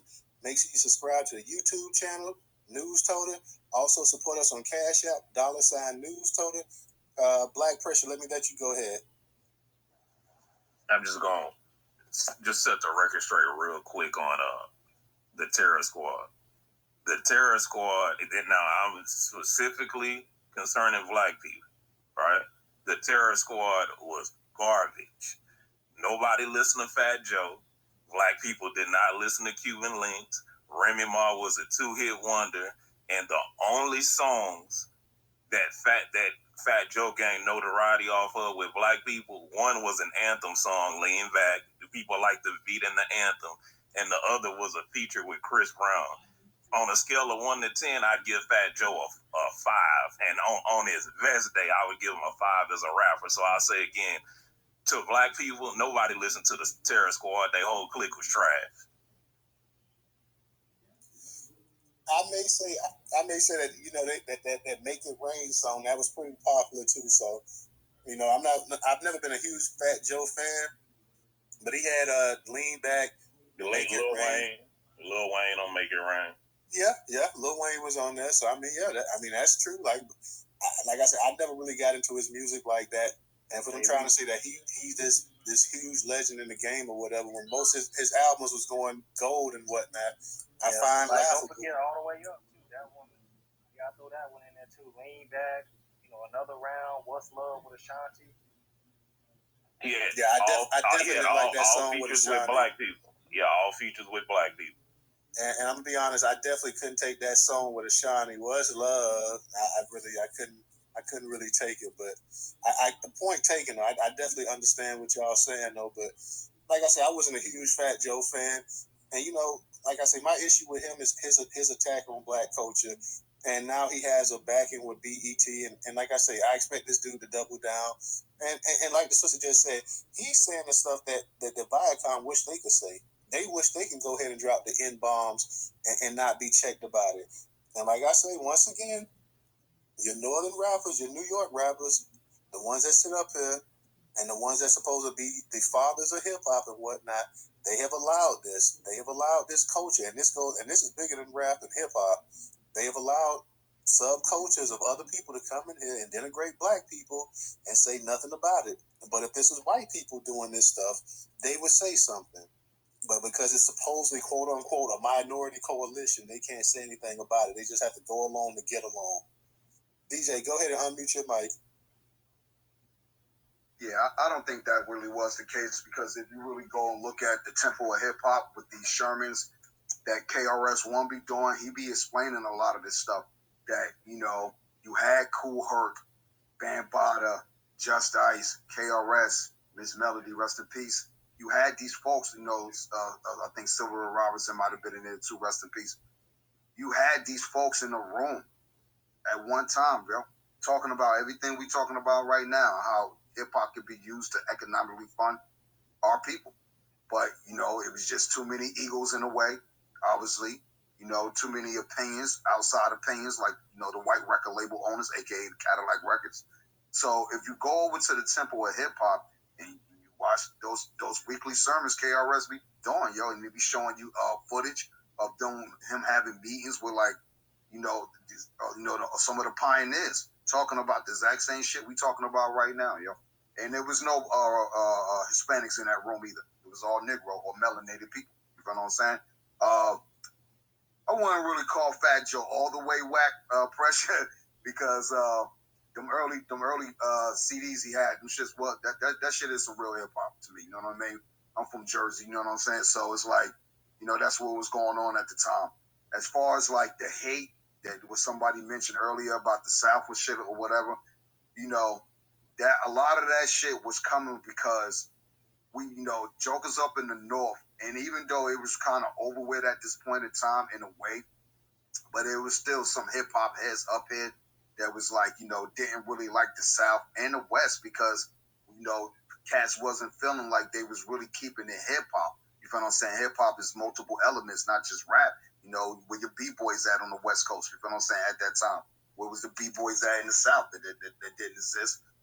Lyricism is a thing up here. You know what I mean? We understand that the South got a lot of partying and, just party records and laid back type records. So that's understandable too, as a cultural thing. Just like go-go music, you know what I mean? You gotta be a damn near DC native to understand go-go. You feel what I'm saying? If you ain't from there, you ain't gonna get that shit, you know what I mean? So at the end of the day, when it comes to the gatekeeping the culture, it's entertainment. That's kind of hard to do. You feel what I'm saying? Especially when nobody is saying, hey, look, this is our culture. This is our shit. You know what I mean? If we haven't been saying that shit all this time, because when you go over to Japan, they got a community of like Blackanese people. They swear they black, and they definitely say they hip hop. And then they dress, act, talk just like some Negroes. You know what I'm saying? To the bone. It's split imitation, except they yellow people. You know what I mean? And they still not, and they can dress and act like it and all this and other stuff, but they still ain't black though. Right, we understand that, but it ain't about being black to them. It's about hip hop. Music is a colorless thing. See that? So no musician or entertainer is ever looking at music or craft into a cultural thing like that. Because we're entertainers, we're performers. We perform at the end of the day for the people or any people. So I can understand it from that point too. But when you look around the world, I forgot. I think it was you, Ray, who brought the hip hop Olympics. The breakdancing into the Olympics. Yes. And when you look at a lot of these other cultures, man, they got this shit sold up. I don't really see too many of our folks breaking anymore. You know what I mean? But I think we also have evolved dancing even more, because when you go on TikTok, you look at the TikTok, the Black American TikTok dancers, they getting their dance moves stolen from other cultures and saying that is theirs. That's another thing that's happened. It ain't just the music. You know what I'm saying? What about the people that do the dancing? They getting their moves taken. You see that? And ain't nobody saying nothing about that. Same thing with the artwork. You know what I mean? You got artists out here, graphic designers, and just basic artists who do art. They get their shit taken all the time. Nobody's even say anything. So when you think about hip hop again, you got to think about all the elements of the shit, and what those elements have branched off into. DJing, b-boying, which is breaking and just dance in general or whatever. What you call it, graffiti or art. You know what I mean?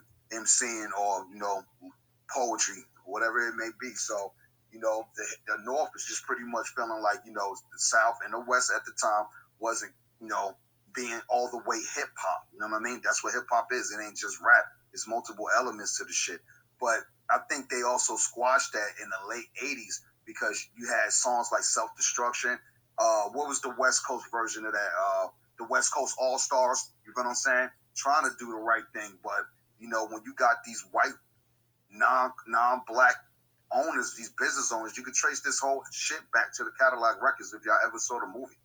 That shit still go on today. So when our folks be wanting to upload their music to these WPIs, we ain't getting paid off of that, because we don't own the machine. We don't control none of this shit. Until we get some type of ownership, that's the only way we can sit up here and say, hey, yo, Fat Joe, you got to shut the fuck up. Because I used to tell Talib Kweli, shut the fuck up. Why you over here calling ADOS people trash? You know what I'm saying? Because we saying that other black melanated cultures can't get reparations. And I also said that, damn, it's real sad that ain't nobody from the hip hop community really checking you. And his response was, well, who gonna check me? Who gonna check me? And unfortunately, he's right, because everybody, our people, we like to be with the in-all crowd.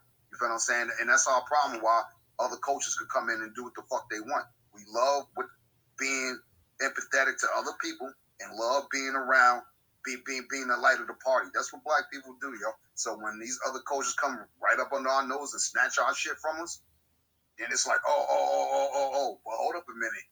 You just told them the game when you were supposed to protect that shit. So again, go to the Temple of Hip Hop on YouTube. It's right here on Twitter too. Temple of Hip Hop, KRS-One, and look at them weekly sermons they be preaching on some real shit. They done said all this shit in '95, and they said it in '88 and back in '82 and '3 when this shit was just getting started. You know what I mean? But go ahead, Ray, or pressure. Before we go, here's my issue. Like I say, I have the issue with Fat Joe for the simple fact that Fat Joe sat up and he lied and saying that Latinos and blacks are equal creators or something that he knows is nonsense. That's my issue with him. My other issue with him is over the years is that he's going around talking about nigga this, nigga that, nigga this, nigga this, nigga that on his music, and nobody in hip hop ever checked him. Because at the end of the day, you are not black. You're a white Latino. So they let him get away with that. My other issue is that up north, the New Yorkers, they were the ones that should have checked him. He was in their backyard. Instead, they sat up there and they say, well, hey, we all from the same hood and this and that, and we all minorities. So, I know you probably got a black grandma in your family, so I'll let you go ahead and get away with this and that or whatever. If it was a white boy just saying nigga this, nigga that, it would have been an issue. So that's my issue with Fat Joe. My issue with BET is that BET is no longer black entertainment, because BET is owned by Viacom. So while we sitting up here calling it BET black entertainment that Robert Johnson came up with 40-some years ago, we should have went ahead at the same time we had the George Floyd thing, and we started getting these Confederate monuments and these racist people name taken off these buildings and stuff. We should demand that BET, hey, unless a black person owns BET, you guys no longer need to be called BET. And just getting back to the thing about hip hop, there was a lot of beef about it We know it because I've been here in Florida. I met many New Yorkers that came up here and had everything to criticize about the way you talk, the way you dress, what you ate, this and that they supposedly came from a superior culture and this and that. That went on in the 90s. Like, it didn't end in the 80s. That, trust me, that went on in the late 90s and whatnot with the whole New York and we had the beef, and you saw the beef with Cali, and I get what you're saying, that the elements of hip hop and this and that or whatever. Let's be honest here too. A lot of them started saying that their record sales started going down up north compared to out west because when the West Coast came up, they was outselling the East Coast for a while, and then the East Coast came back with Biggie and Wu-Tang, and it kind of was a seesaw. And then in the mid to late 90s, just the sheer volume of CDs and stuff that was coming out of the South, they started to overtake everybody, just the sheer number, because there's more black people in the South. So I get when they talk about the elements of hip hop and the breaking and this and that, and all of that stuff was evident down south. Because, like I say, I was up in the Panhandle in the mid '80s, and we were doing the breakdancing. You had people doing the graffiti, all of the elements that they talk about. Of course, it would have been more evident in New York because that's where it come from. So all the MC and all that other stuff, that stuff was present in the South and whatnot as well too. And I'm sure it was present in the West as well. Was it as much as in the East Coast or up north? Up north, no. And let's be perfectly honest here. Music that we know, popular black music, originates in the South. You have no music. You have no hip hop. You have no gospel. You have no blues. You have nothing whatsoever in this country if it was not for the aunties and the uncles and the grandmas and the granddaddies in the South who created American music that we know of. It all comes from the South. The South is the damn father of popular worldwide music. That's where it comes from. Shepard, I see you up in the room. Go ahead and unmute your mic. Hey, peace, man. Good discussion. What's up, everybody? What's up, now? Yeah, what's good with everybody? All right. Yeah. I just do something funny in the jumbotron, man. I'm tired of debating the whole shit. I'm making jokes at this point. This shit is mad funny at this point. I just do something with Fat Joe's 2020 Hip Hop Awards video up in the jumbotron.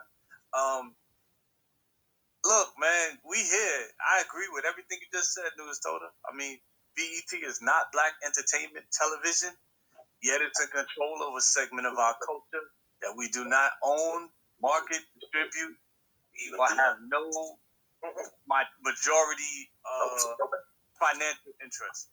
So, yeah, you absolutely right. Fat Joe is not black. He is a Puerto Rican. You gotta live in New York to understand one part of what you were saying about the whole nigga thing, right? It's complicated. Like, I can't go to the South, and tell them about what they practice in their culture for the last 50 years. I can't go to the West and tell them what to practice with the Mexicans and the cultural differences. I can't go nowhere else and really understand exactly unless you was there. In New York, because Puerto Ricans and blacks were so close in them tenement houses and so close in them communities, lived next door to each other, was best friends, and just like linked up so tight together, the nigga word, became a pejorative word to me and my brother, to me and my friend. That's my nigga, that's my man, it became like that's my comrade. And I think that's how it crept in, where blacks didn't fight Puerto Ricans when they was using the word. They called us something else when they meant to be disrespectful. I forget what the word was. Like how Italians call us mulies. They had another word for us in Spanish when they was trying to be, racist and disrespectful. But we allowed over 50 years for Puerto Ricans in New York to use the N word, and not in a bad way. And that's just part of New York culture. And and now we in 2022, people gonna side eye that, but that's just New York culture. I'm not co-signing it. I'm not saying it's right, wrong, anything. I'm just saying I can't go to the West and be like, yo, y'all shouldn't do this. It's 50 years later, niggas gonna be looking at me like I'm crazy. Like if I try to go and change their culture now. So while I agree with everything, there's things that is hard to explain unless you actually lived it. The way they lived on top of us and we lived on top of them, when we wasn't fighting them, and again, I'm somebody been stabbed twice by Puerto Ricans, so I'm not no big fan of that. You know what I'm saying? I'm just telling you exactly how it is. You know, the two Puerto Ricans who stabbed me, they wasn't 100% of Puerto Ricans. They were just two out of 500,000 that live in New York. You know, so I didn't hold against the whole race or be a bigot towards all of them because of what two did. You know, I had other Puerto Ricans that was cool as fuck. You know, that I would fight with. You know, so it's just tough if you don't live there. I guess that's my overall contribution to the conversation. Is if you don't live in a culture, it's hard to come from the outside and explain it. I couldn't go to the Panhandle. I couldn't go to Florida. I was just in Liberty City, as a matter of fact, in a Haitian community in Little Haiti. I was in Little Havana. I was all over Miami for like 2 months. I was in Miami for 2 months straight. And things I didn't understand about Miami and Little Haiti, I didn't understand. The things I didn't understand about Little Havana, it's things I didn't understand about everything. But they had a big graffiti culture in both those communities and all of the communities I was in Wynwood. I was all over Miami for 2 months. I didn't understand a lot of the culture, but the things that I did take away is that they respected the art, graffiti, murals, and the culture, you know, and I respected that. So I'm not going to be like, yo, you got to understand why we allow Puerto Ricans to use the N word, because you never gonna understand, because you don't consider them to be worthy of using that word as a brother. So I can't explain it to you. But I will say this last thing, and I land and let somebody else go.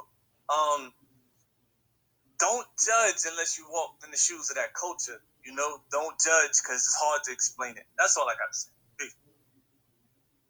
And I understand what you're saying, Shepard, and whatnot too. I will say this much, I'm not from New York. I've never been to New York, so you're right. It's a different culture. I have been in Florida my whole life, and I met a bunch of New Yorkers and stuff from up north, Puerto Ricans, Dominicans, you name it.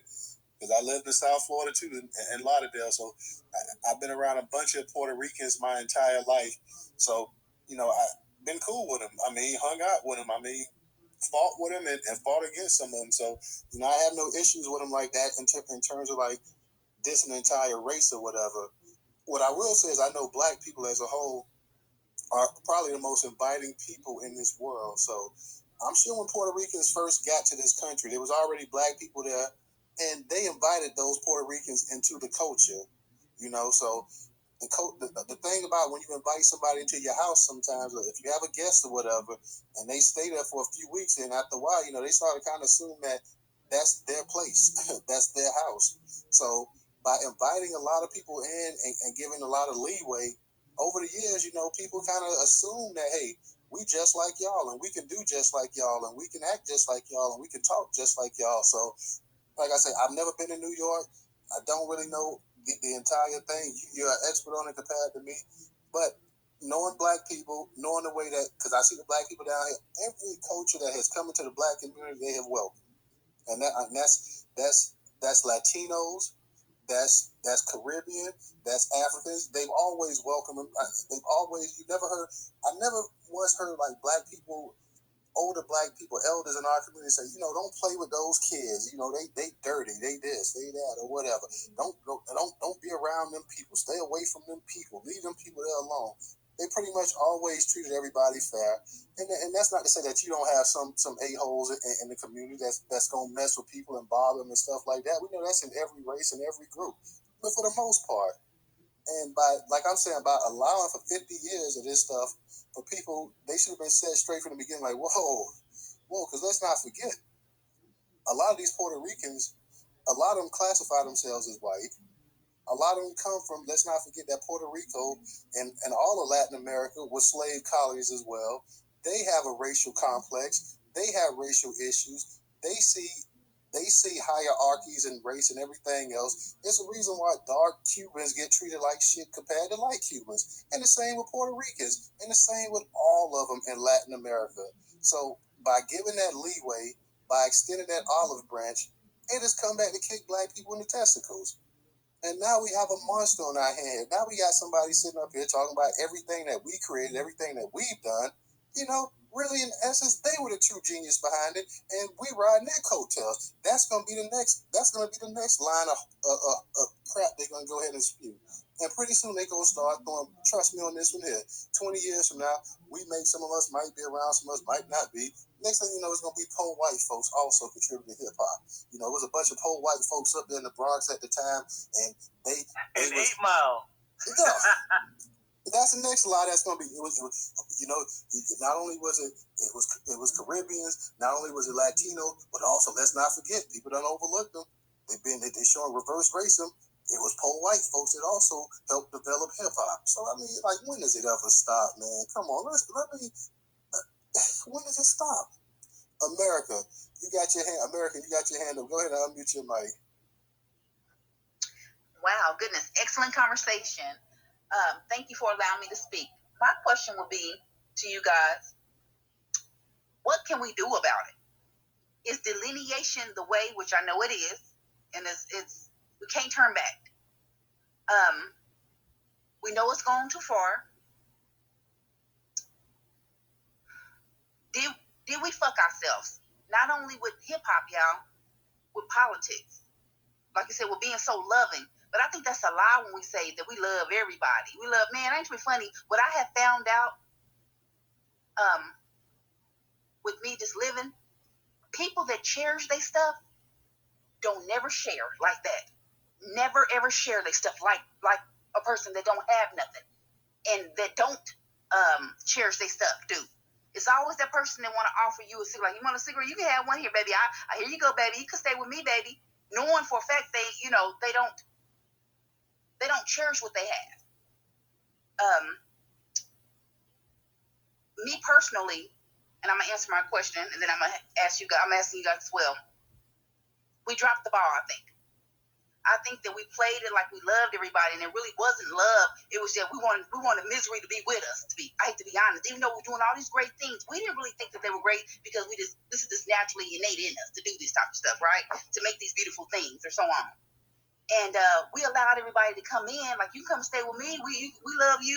You want to eat. You want to so on. Usually the motherfuckers at the bottom were doing that. Somebody that got stuff, they real funny acting when it comes to their culture. They're real funny acting when they come to their space, their personal space, and everything else. But I feel like we were so open because we were so low. And I hate to say that, and it's something that we have to eat. Even though we were great, just because somebody is beautiful don't mean they don't have low self-esteem. Get me? You ever see a beautiful girl or a nice-looking guy, his self-esteem is low or her self-esteem is low as a motherfucker? You're like, damn, why? She's a nice-looking girl, or vice versa, he's a nice-looking guy.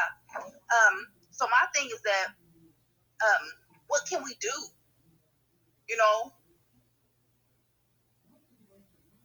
That's a great point that you made. At this point, like DJ said,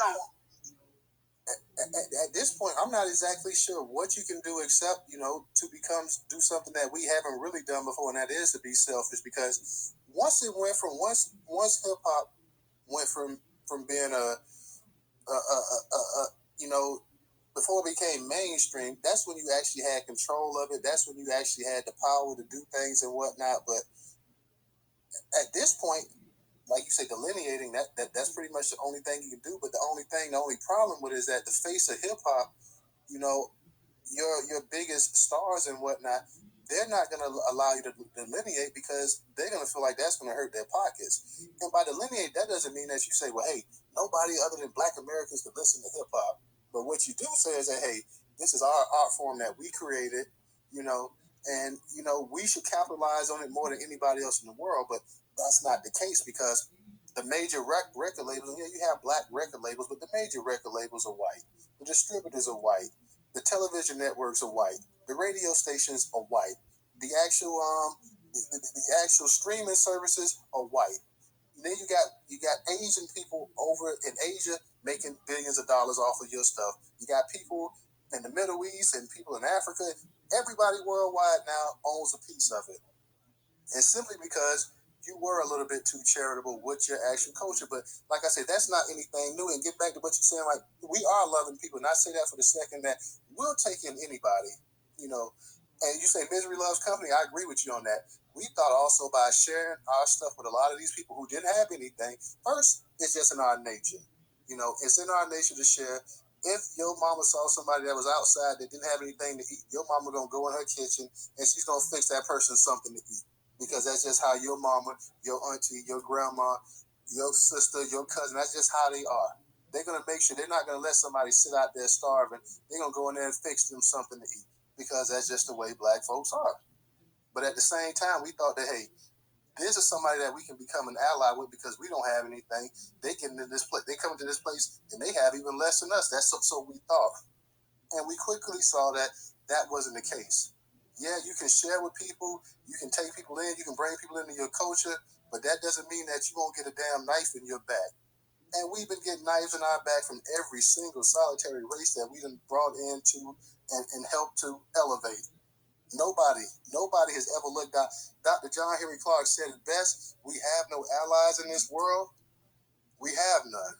There's not one group of people that look out for black people's betterment, for the betterment of black people, except black people. Every group looks after themselves. But we still have this mindset, and you said that politically. We still have this mindset that we're all in it together, and we're going to form this coalition, and everything is going to be everything, and we still haven't seen after 60 years that it is a load of crap. So I'm going to let somebody else actually answer that. Like, DJ, you got your hand up, but let you go ahead. I mean, we agree to agree, yeah. See, you know, on that note. But I'm about to post a whole bunch of stuff to your Jumbotron. So, for the show, I guess that was Sister America that was saying, like, you know, we gatekeeping, what we doing, we delineating, what we doing. Yes, sir. We just 1 second, though. So, I'm about to post a whole bunch of shit to the Jumbotron to let you know what it is we should be doing, at least specifically surrounding music. Because I got 30 years on the books, and I got some shit, real shit. But at the end of the day, I would love to gatekeep what it is I know and just give it to our people, but our people don't give a fuck. I can't even get my own family to come to the studio and say, hey, look, all right, I'm going to teach you how to make beats and DJ and all this other shit. And so that way you won't have to work a day in your life. You'll always have a job in this multi-billion-dollar industry. You feel what I'm saying? But they don't care. They comfortable with working at Amazon. But I've been self-employed the last decade plus. You feel what I'm saying?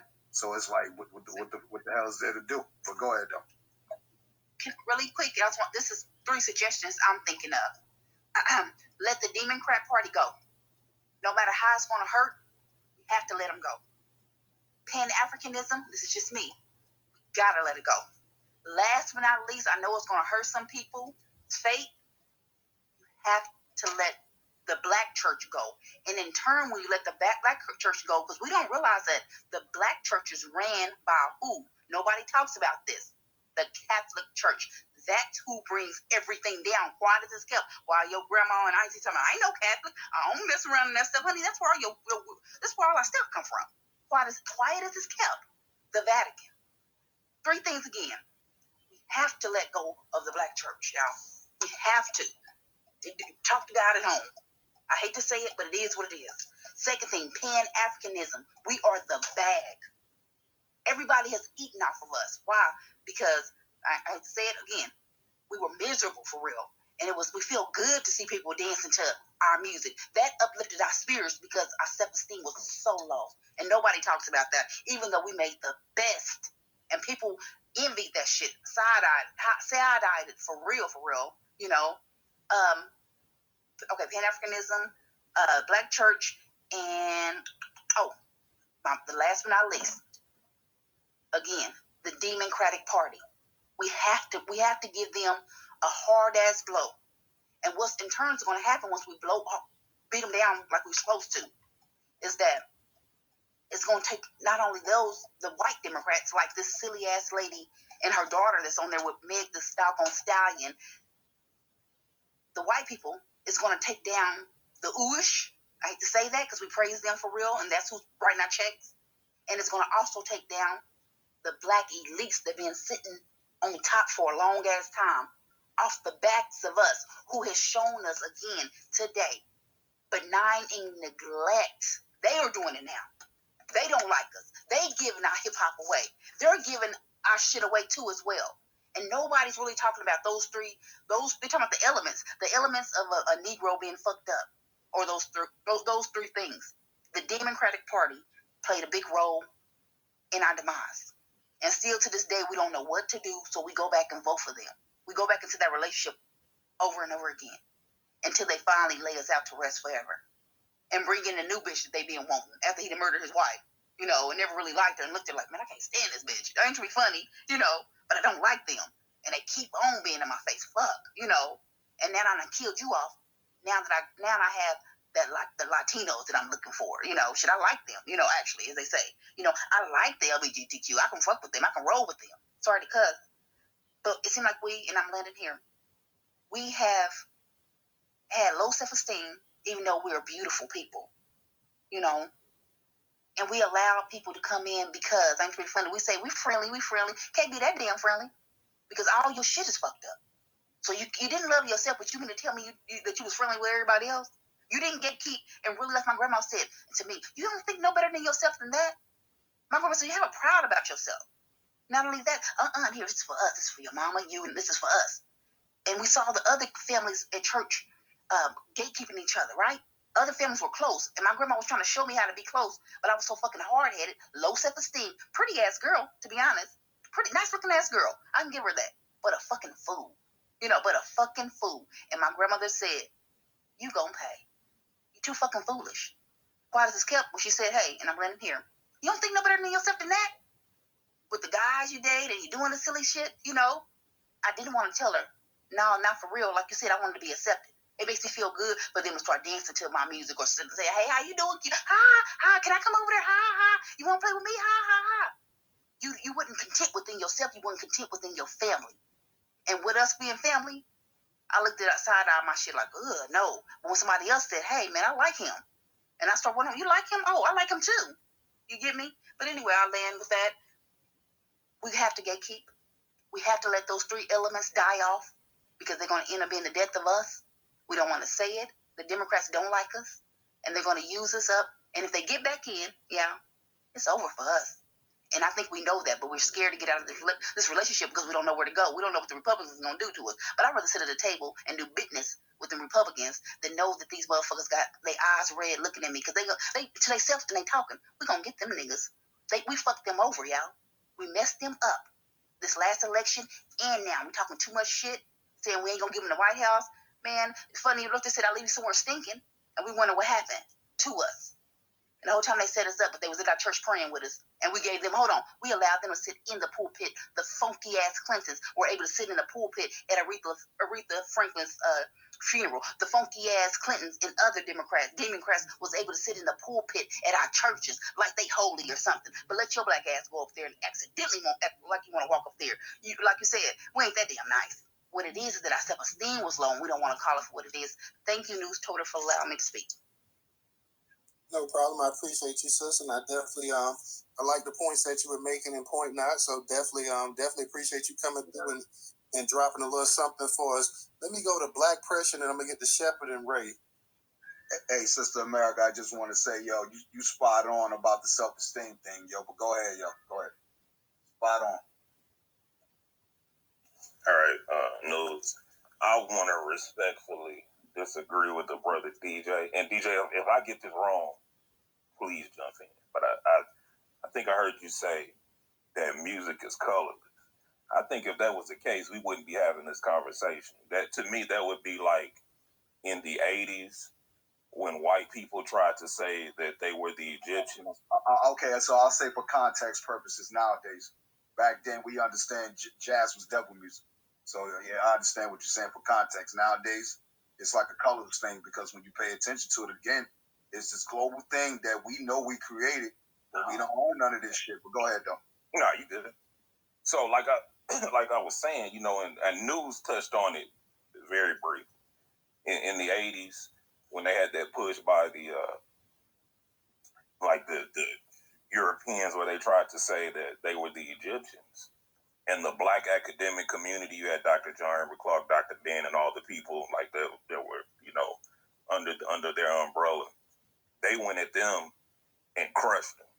So, like, I think, like I say, you made a statement, music is colorless. It should not be, because I can tell you, you probably can tell better than me, because you're in the business.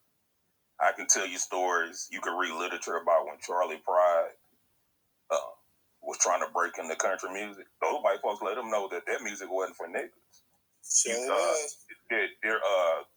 Different black people tried to get into rock and roll and heavy metal. Told them straight up, niggers aren't allowed in here. Even with Beyonce here about 2 or 3. Hold on a second too. Those are musical genres as well. They stole that from us too, though. But go ahead. You talk about historical concepts. What I'm talking about, as far as in the modern era, when we look at what type of music services, right. Now I understand what you're saying, and that goes back to what Sister America was saying about the insecurity. We want to be accepted.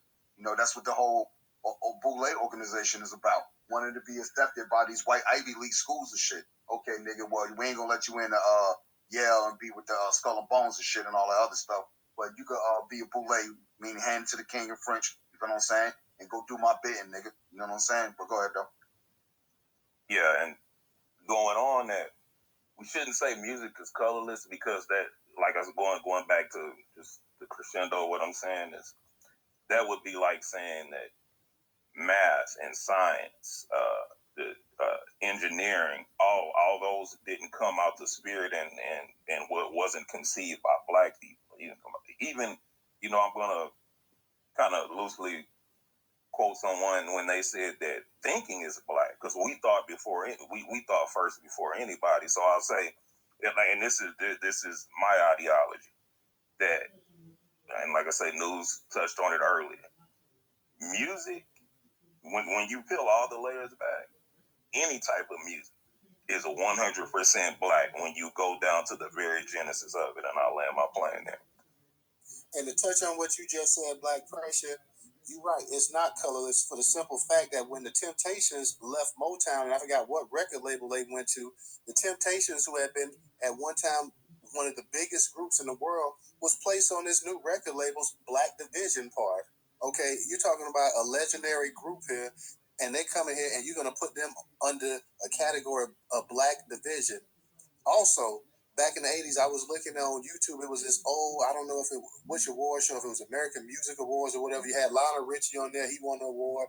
But Lionel Richie won an award for, like, they had an award that was dedicated, like, the to the black, it was something called the Black Artist Award or something like that. Back in the 80s, so music always had a color sense. It's a reason that back in the 50s, when you had those doo-wop groups and whatnot, those black groups that put out their music, they put white boys on the cover of it, or they have Pat Boone remaking music and stuff like that for little white kids and whatnot. So it's never been colorless. It's always had an absolute color to it. It's always been color stricken. Shepard, go ahead and unmute your mic.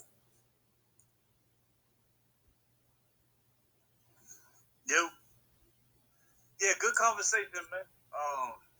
Music, I don't know, man. When we hear like Marley, and you hear how Marley used music to unite the world, and how we use music to bring attention to the injustices of America and make the world understand what was going on, how we use music to like help South Africa and make people understand what was going on. Music is a gift. I mean, it's a gift, and it's our gift to the world. And it's not colorless, obviously, if we're the originators of it. But when something isn't imbued by the creator of all mankind, and we are the voice of that that blessing that the creator gave us, no matter what you believe, like if we are the carriers of this message, and music is the message, and it's in us spiritually, to carry this gift, well, we carry it for the world. And at some point, it doesn't make a difference that the world is prejudiced if we the prophets of music. And that's basically what y'all saying. Like, music comes from us. And we could take it back to the drum in Africa. Like, all these beats and stuff we're talking about, foundational Black American groups have come up with. The bass line is all the African drum. And the African drum is oldest civilization. It's actually considered to be the heartbeat of African people, whether you diaspora or whatever you is. Like that's the baseline of music. Is the drum. It's how we communicate as warriors. It's the drum is just everything to us, and it's like how we lay our foundation. Give you an example. In hip hop, one of the funky drummer, Apache, all of the beats that really are the foundation of hip hop come from the drum. If you look at the James Brown's drum, I forget his name, sampled 10,000 times, like especially one of his joints. It's the drum. So that takes you back to Africa. So music is older than, creation, but like we've been given this gift, like as human beings, like at some point in these type of conversations, we humans, right? Like at some point, right, we gotta get past our flesh, right? We spiritual beings, right? Whether you're atheist or you whatever you are, you know what I'm saying, or you believe in a higher power, that higher power is a part of this universe. We realize that we carbon-based creatures and that there is something more, or you believe there is some predestination for the black race to be better than we are now, and to be, that we were kings, as they used to clown us and say, that we were the biggest, the most, melanated, the smartest, we were kings of the world, and we fell. So if we looking at it like that, and music is our gift as human beings to give to the world, then we got to look at the big picture sometimes. I get tired of just talking about black and this and that culture, and I know that's what y'all, y'all talk about a lot, and I'm with you. I could talk about it to a certain extent, but music, when he's saying it's colorless, he don't mean that we ain't created. He don't mean that we not the architects. We know we are. He means that music has a higher vibration to unite humanity. I guess, on a bigger level, right? That's why the British took the drums away from us. We fought them. They took the drum away from the African and Shaka Zulu because that's how he united his troops. Because it was just one. Everybody was under the same rhythm. DJs speed up BPMs in clubs to make people fight sometimes. That's the fight music. It's got a higher frequency. DJs manipulate the crowd. They go from reggae.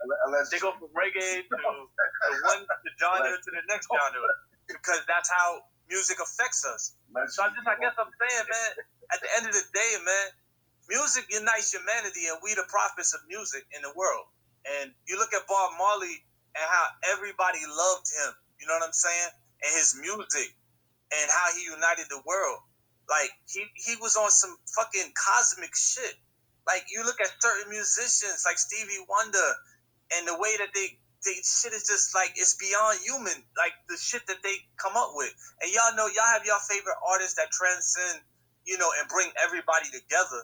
That's our gift. And we so locked into what we hate about what other people do.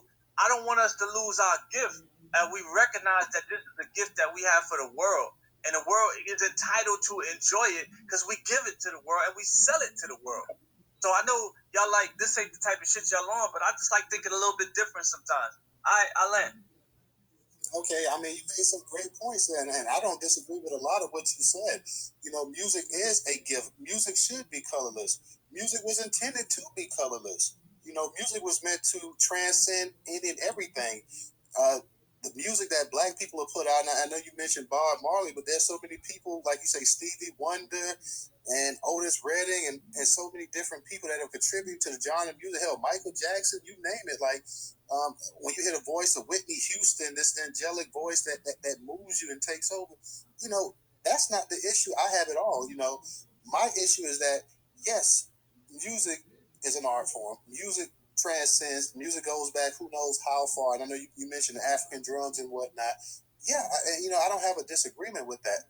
My problem is that music is also a business, and this business has screwed over black people time and time and time and time and time again. Nobody has given more to the music industry than black people. But it's also made millionaires out of us. Wait. Let me finish now, because I didn't cut you off. Yeah, it's made millionaires, and it's supposed to make millionaires because they have made the music industry trillions of dollars.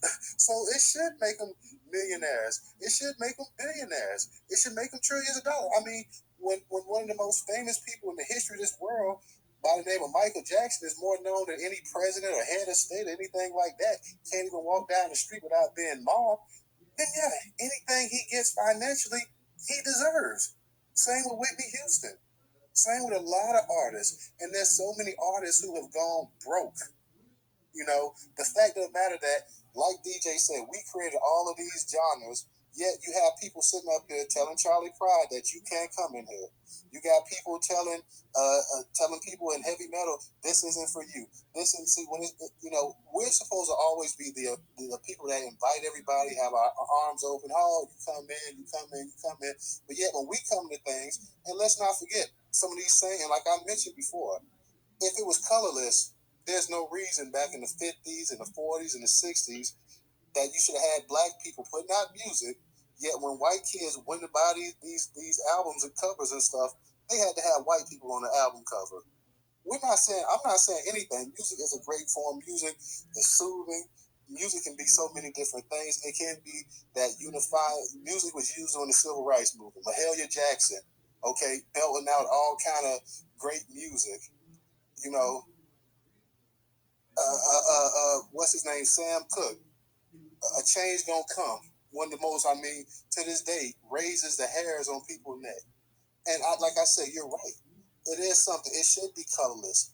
But when, like I say, the people who are the creators of it, the people who are the givers of it, the people who have this special power in creation, yet when it comes to doing business, people want to go ahead and exclude them out of everything possible from the distribution. You got people, they put out all this great music and they're dying penniless and broke. Yeah, it has made a lot of people millionaires, but it's made a lot more other people millionaires than the ones that actually recorded the music. So there's an issue with that. There's an issue with people taking away, and since we are the creators and this and that, there's an issue with people coming from the outside, sitting up there, lying, saying that they had equal creation in something that they did not. If this person was a real man, a real person, he would sit back and say, you know what, I have made tens of millions of dollars. I'm able to take care of my family. I'm able to pass down generational wealth. Let me go ahead and, be respectful of this culture and whatnot. And let me just go ahead and appreciate that I'm part of this great musical culture that is just went all around the world and is doing this thing. That would be the man thing to do. To go ahead and man up and hey, great thing. I'm glad I was involved, this and that. Because let's be honest, if Fat Joe never was born, hip hop would still be as dominant as it is. Fat Joe being alive, if Fat Joe was never born, hip hop would still be the biggest music form in the world. So to sit up here, as a matter of fact, if you take Fat Joe and you take Big Pun away, no disrespect to Big Pun, and you take the Terror Squad and Cuban Links, you take them all away, hip hop would still be number one. That's not an opinion. That's a fact. It was number one when Fat Joe. It was number one when Big Pun came on the scene in '98. Hip hop had already became the biggest selling music art form in the world. It started out selling country music, which was number one, and it's been that way since '98. So had they not come on the scene, it wouldn't have mattered one bit, one iota. So my issue is not to sit up here and denigrate people and say this or that or whatever. My simple thing is that, hey, give the originators their due. And besides just giving them their due, give them their damn money and this respect and everything else they deserve, and stop trying to steal culture from people. I get what you're saying, that it should be colorless. It should be this. It should be that. In a perfect world, it would be all that. But we know the world's not perfect. And we know that it's big business. And we know that having black people putting out music, you're going to always have people screw them over. You have black people that screw other black people over. I'm not saying that you don't. But we know that the music industry is almost like dealing with the mob. So on that note, let me go ahead and kick it. Red Rock, I'm going to go ahead and let you get on the mic, and I'm going to let Secret Sister. I'm going to let you Red Rock, and then you got a Secret Sister. Hey, what's up? Y'all always let me on pretty quick. Appreciate that. Hopefully I don't get too far off subject, but yeah, music is a power. It's definitely not colorless. As far as it being how powerful, I play the organ in church a little bit, and my brother he turned Muslim, and he always tell me, you can't tell me that organ player don't make people get up and shout. Everybody that's getting up and shouting don't feel the spirit. They felt the spirit from what you was playing, and that made them get up and shout and start dancing. So that music is powerful. It's definitely, I mean, maybe we might misinterpret it why he says colorless, but it's not colorless. I went to a white high school in Queens, and there was always a debate with my white student friends between black music and white music. Always a debate, all the time, and that never stopped. And as far as Fat Joe, hopefully this is not too far off subject, but just him using the word nigga, I don't know if nobody stepped to him about that. And I think we should. People get online, however they get in touch with him. I don't get on none of his sites of how to get in touch with him, but I am. But if even one person has a problem with him using the word nigga, he should stop using it. If he's that arrogant to say, I've been using it all this time, and I don't want to stop, then we need to cancel him. And that's what's on my mind right now. So I had a couple other thoughts, but I lost listen to the other people because they were telling some truth. Thank you. Definitely, brother, and I agree with you. Like, I mean, the man, he double downs on it. He double downs. He stands. He's like, hey, I'm gonna keep saying nigga because he feel like there's nothing we can do. And like, and I get what Shepard's saying. Like, part of the culture up there in New York for 50, 60 years, you had people living next to each other, so they've gone ahead and they've accepted that and whatnot. But Red Rock, go ahead and mute your mic for 1 second, bro. I hear some feedback. But yeah, you can't sit up here and just go ahead and let this continue. And that's what we've been doing. We just continue, just letting it continue. And I've been fessing. Now you got this dude up here sitting up here talking stupid. And he knows that the so-called people in hip-hop ain't going to do nothing about it. Yeah, I mean, if even one person, he shouldn't be so arrogant to say, I'm going to keep using it. If even one black person got a problem with it. And I said this before, I'm 56, so if they say hip hop started in 72, 73, that puts me at 70. That puts me at 7, 8 years old.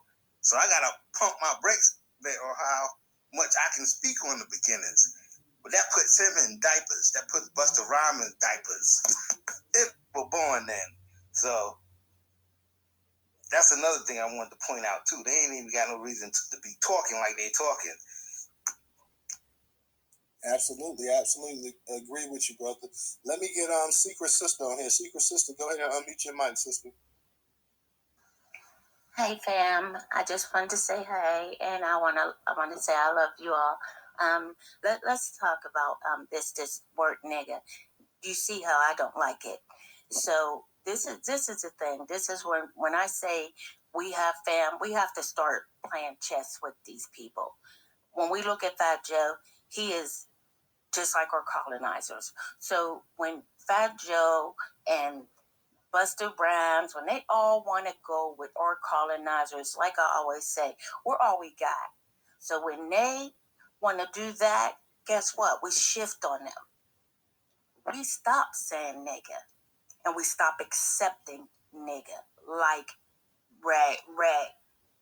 my brother Rag said. You understand? I hate it. It's never been allowed in my house. It's never been around me. Nigga is not a term of endearment. And I wish we would get that through our head. That is the white man's word, and it's derogatory. There's no way that just taking an ER and putting an A makes it good for me. I'm sorry. When he says it, it's like my colonizer saying it. And as far as hip hop, everybody wants to go with 73. But remember, I'm 70. You got to remember the 60s. It actually really started way back before then. But because our brother Tariq is going to do a documentary, I'm going to let it all be seen. And when you see when it really started, it's going to blow Fat Joe's mind and everybody else's. We have to stop fighting against these narratives. They're trying to get us off our square. We want our checks. Give us our checks, and you can keep everything you say. You say you started hip hop? Well, let's see, once we remove ourselves, how far hip hop and any other genre is going to go. When we build a wall and say FBAs are over here and the rest of the world is over there, that's when everything will get stricken from them. The music, our culture, everything about it, the way we eat, the way we wear our hair, everything. So we have to start looking at, maybe it's time to play chess different. You understand what I'm saying? That's what we have to get into, because now it's only a small amount of us, because we have coons with amongst us, and we are fighting against the conglomerate of whites, blacks, tethers, immigrants, anybody. I'm not saying all, because I love all people. And I just want to get back to where it might be normal, and it ain't going to get normal until they give us what is due us. We're not begging for anything. We want what you didn't give my ancestors, and that's what we want, the government. And when they come and say, well, what do you think we're supposed to, why are you even asking me anything? This is me and the governments. We have a problem with the government because the treaty was signed, the contract was signed by Abe. Not by you, not by American taxes, by Abe. So somebody out of that White House but sign a check. And as far as it's concerned, they have not made trillions off of us. They've made quadrillions off of us. And it's time that we stop arguing with them and start showing them by bowing out gracefully, by bowing out of their award ceremonies, bowing out of everything they do. Stop buying anything of theirs. Now, I don't want jerk chicken. I don't want nothing Caribbean. I don't want anything. I'm strictly FBA, and if it ain't Southern food, I don't want it.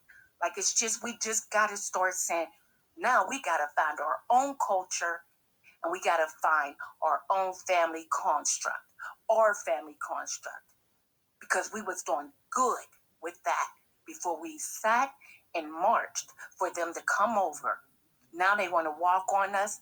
Let them walk. Let them say nigga, but let them have it. We need to stop. We are not niggas. And I'll land on that.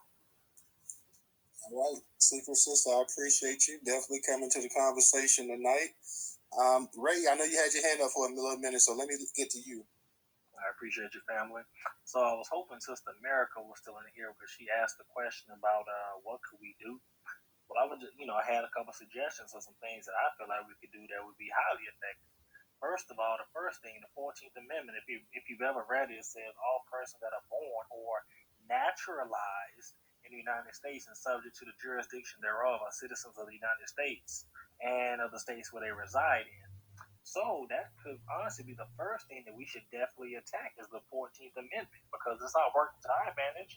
We're already natural citizens, so why should we sit around and continue with putting on the cape for these people, only for them to come over and undermine us and call us all these different types of names and things like that? So that was definitely the first point I wanted to make. The second thing is Fat Joe's going to have to fucking apologize. Excuse me for cussing. That's just what it is. He's going to have to apologize. He didn't get no damn Latinos went no damn 50-50 on no hip hop. That's just not true. And if we were smart, what we would do is not support the damn BET Awards. Or if we did support the BET Awards, we should have something in it, so if he said, oh, well, Latinos created this, that, and the third, we could counter it right there on the spot and make him look like a damn fool right there in the middle of the stage. But I know that's not going to happen. But if we were thinking, that's something that we honestly should do. And let me see. The last thing I was going to say is we got to stop being so damn friendly with everybody. And that's just the truth. Like someone said, we're very welcoming people. Like, we don't, as long as you come in, you trying to get your little money. That's the same thing we on. We're just trying to take care of our family and just, get by from day to day. We ain't trying to harm you, but if you're trying to harm us, we want to cut that off. And like that sister said, it's the Democrats that are the ones that are pushing these types of policies. Like, I don't know if anyone's seen this. I put it in a Jumbotron. Stacey Abrams believes that illegal immigrants should get in-state college tuition as well as state-based college scholarships. I put that in the Jumbotron. I'm going to look at that. And Sheila Jackson Lee, another Democrat, spoke about her advocacy for Pakistan and Ukraine, and told us Black Americans it's better for us to give than to receive, and we are people who will always sacrifice to make the lives of others better. No, you see what type of shit they're wrong. That's the level of foolishness that we have representing us. People saying silly stuff like that. And the last thing I just wanted to say is about Aretha Franklin, which Sister America brought it up about Aretha Franklin. But the FBI unsealed some file for our sister, and cause to find out they were tracking her every move from the time from the FBI's inception to to her death. Like they have been following her the whole doggone time. So with that, excuse me, with that I'm gonna get ready to land my plane, and I just want to add in about Ray J. Did anyone see that whole mess with Ray J and the whole sex tape, and how I guess the mama was actually pushing him to do it to release other sex tapes and stuff? Like I said, this basically using this Black American Foundation of Black American to promote the Kardashians to get further in life. And I'm gonna land my plane on that, Todd. I got to get ready to go to work, man. I'm gonna holler at y'all later. All right, Ray, man. Be easy, and we'll see you on tomorrow night in the space at 8 p.m. as always. You already know I'm pull up, man. No doubt. Good night, Ray. DJ, go ahead and go ahead and unmute your mic. I know you got something to say. Yeah, so basically, just get in the Jumbotron, really, man. We all agree for the most part, but like I said, on the colorless thing, again, we don't own anything, yo. So it's colorless because you ain't gonna tell these Black and these Japanese they ain't hip hop. You know what I'm saying? They may not be able to say nigga, but you ain't gonna be able to say they ain't hip hop. It's a lot of these turntablist European white boys that's bad as fuck on these turntables, bro. You know what I'm saying? Real shit. I ain't seen nigga cats rock like that since the DJ Executioner and all them. You know what I mean? Rock Raider and all them. You know who I'm talking about. You know what I'm saying? So at the end of the day, it's us that really ain't gatekeeping our own culture. That's just really what it is. I know we complaining about what everybody else is doing with the culture, but what are we doing about it? That's just really what it is. You know what I'm saying? So also on a colorless scale, if you don't play an instrument, you probably want to understand because ain't nobody in band class saying, oh yeah, you can't play that saxophone or that trombone because you ain't Black. You know what I'm saying? So like when people, bandmates or musicians click up together, they ain't thinking about like, nah, you can't come over here because you Black or you white. Nigga put the beat on, nigga, plug me in, nigga. You know what I'm saying? Put this effect on this shit, so we about to rock, yo. You know what I mean? That's all motherfuckers thinking about. You know what I'm saying? Real shit. So at the end of the day, you know what I mean?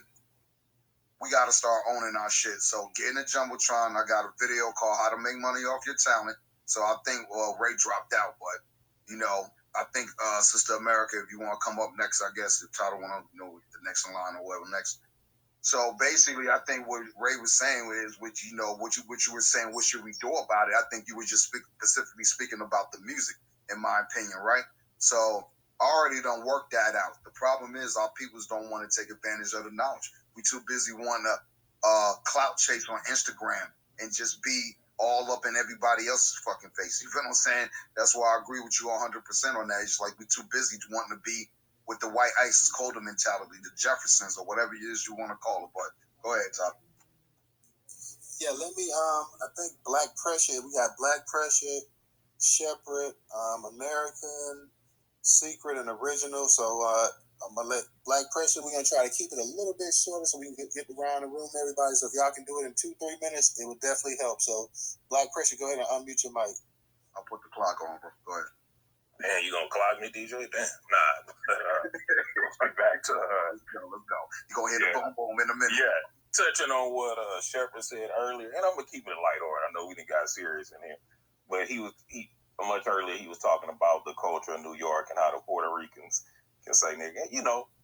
I use the word nigga in a proper social setting. It's my homeboys, family members, stuff like that, but in South Texas, where I'm from, no, it's not a bunch of Puerto Ricans and Dominicans and Haitians, but it is Mexicans. And the thing is, and don't get me wrong, I love my Black family in New York. And like I say, to keep it lighthearted, we love teasing that over-the-top accent y'all have. So, like I say, we always had love for y'all out there. But the thing that we'll never see eye to eye on, somebody being from Houston and somebody being from, the Big Apple, anybody outside of black people that uses the word nigga, that is a death sentence. It's a point out here, if you come to Houston, Mexicans, white people, they won't even fix their mouths to let it come out their mouth because they know their head coming off their shoulders. So meet somebody being born and raised in the southern United States, when you tell that story, we can't, the concept of that, we can never accept that. And like I say, that's just because of the way we grew up out here. And I'll land my plane there.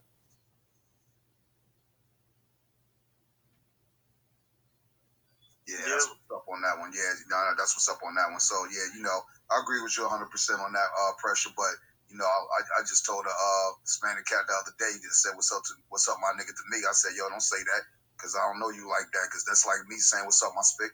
You feel what I'm saying?" And his eyes lit up. You feel what I'm saying? Right. You feel me? Right. Like, yeah, you know what I'm saying? So we shook hands on it. It's all good because we do business. You feel what I'm saying? But go ahead, Shepard, real quick. Yeah, I'm actually gonna piggyback off of you because I don't think we in an oppositional mode where we kind of just saying what we don't like about certain things, and we kind of get caught in this cycle of what we don't like. It'd be nice, man. Told her we just had one space, man, where it wasn't oppositional, and we was just talking about what we did like, what we did love, what was dope, what made us feel good, instead of the oppositional spaces. I know the feel good spaces don't get as many plays and spins and algorithm, but it'd be nice, man, because music, one of them subject, it's a feel good subject. Like it ain't like a negative subject. Music is like, you remember Eric Chapman, just like music. That one, it gets you going, it keeps you growing. That shit is just, music is fly, man. Music is the fucking I don't know what they call it, the Hennessy of life. You know what I'm saying? Like, music is just everything to me, man. Like, so a lot of people, I could build with Dollar Bill because orchestrated, bro. I could orchestrate. build with Dollar Bill because me and him could discuss the techniques and the different turntables that came out in the 70s and what people was using and when the crossfader came out. Not who I got a technique over here, a class if you want to buy it. I'm trying to get rid of it. Let me know. Yeah.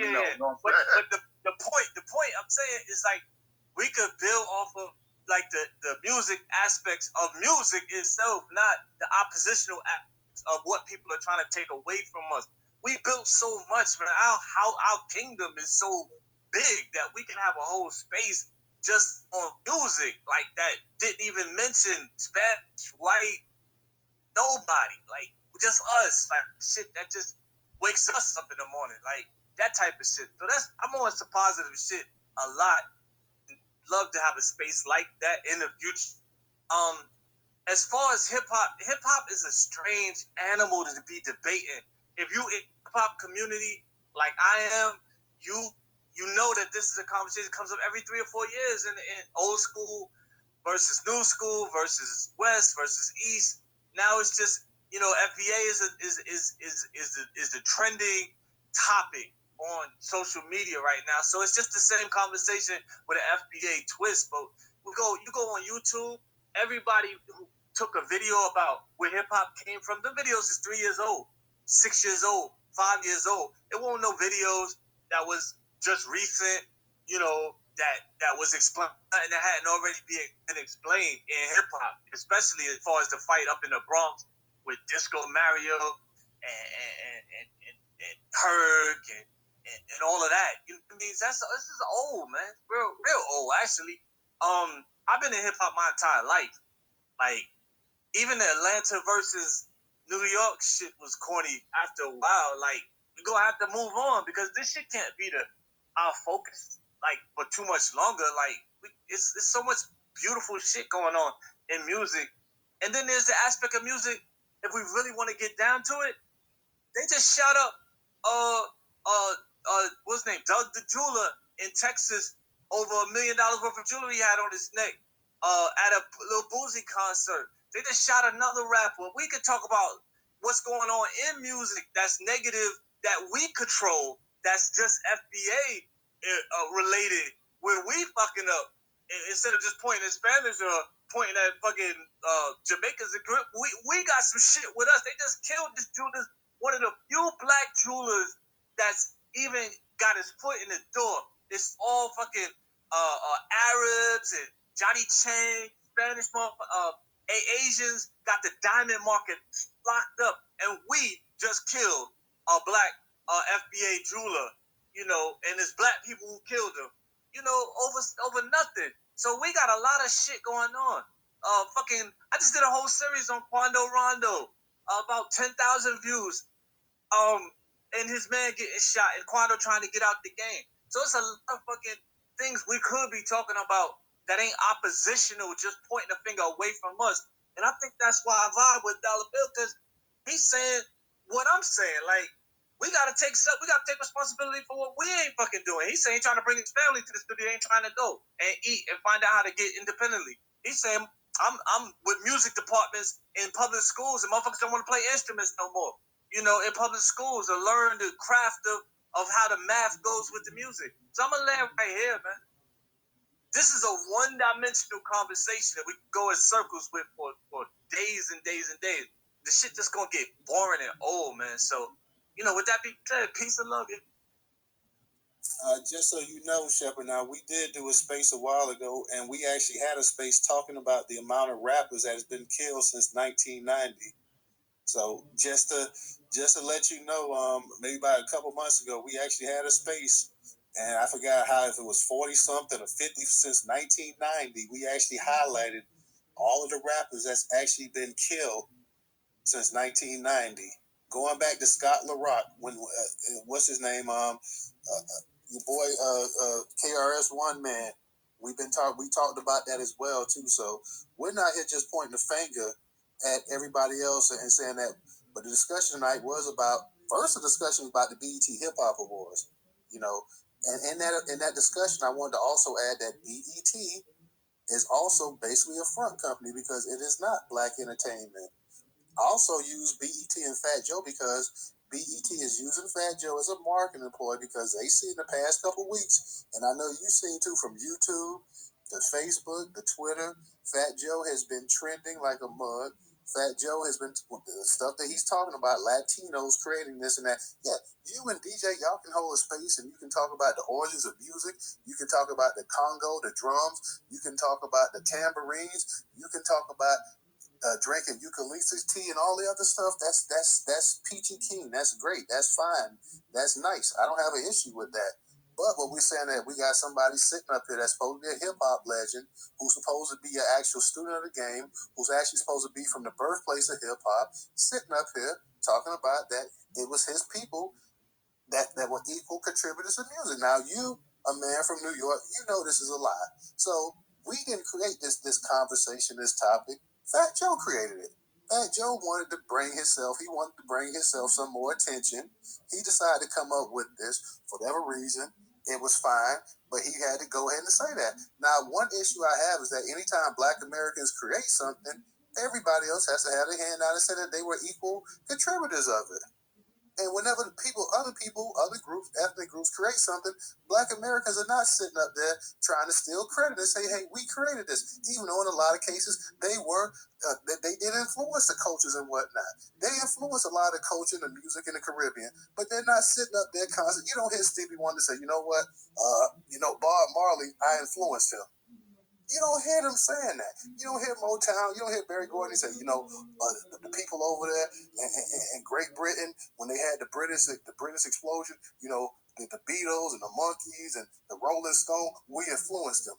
They don't say it, even though we know it's true. Even though these people peace and blessing, Newstoter. I'm out, man. I respect you, though. No.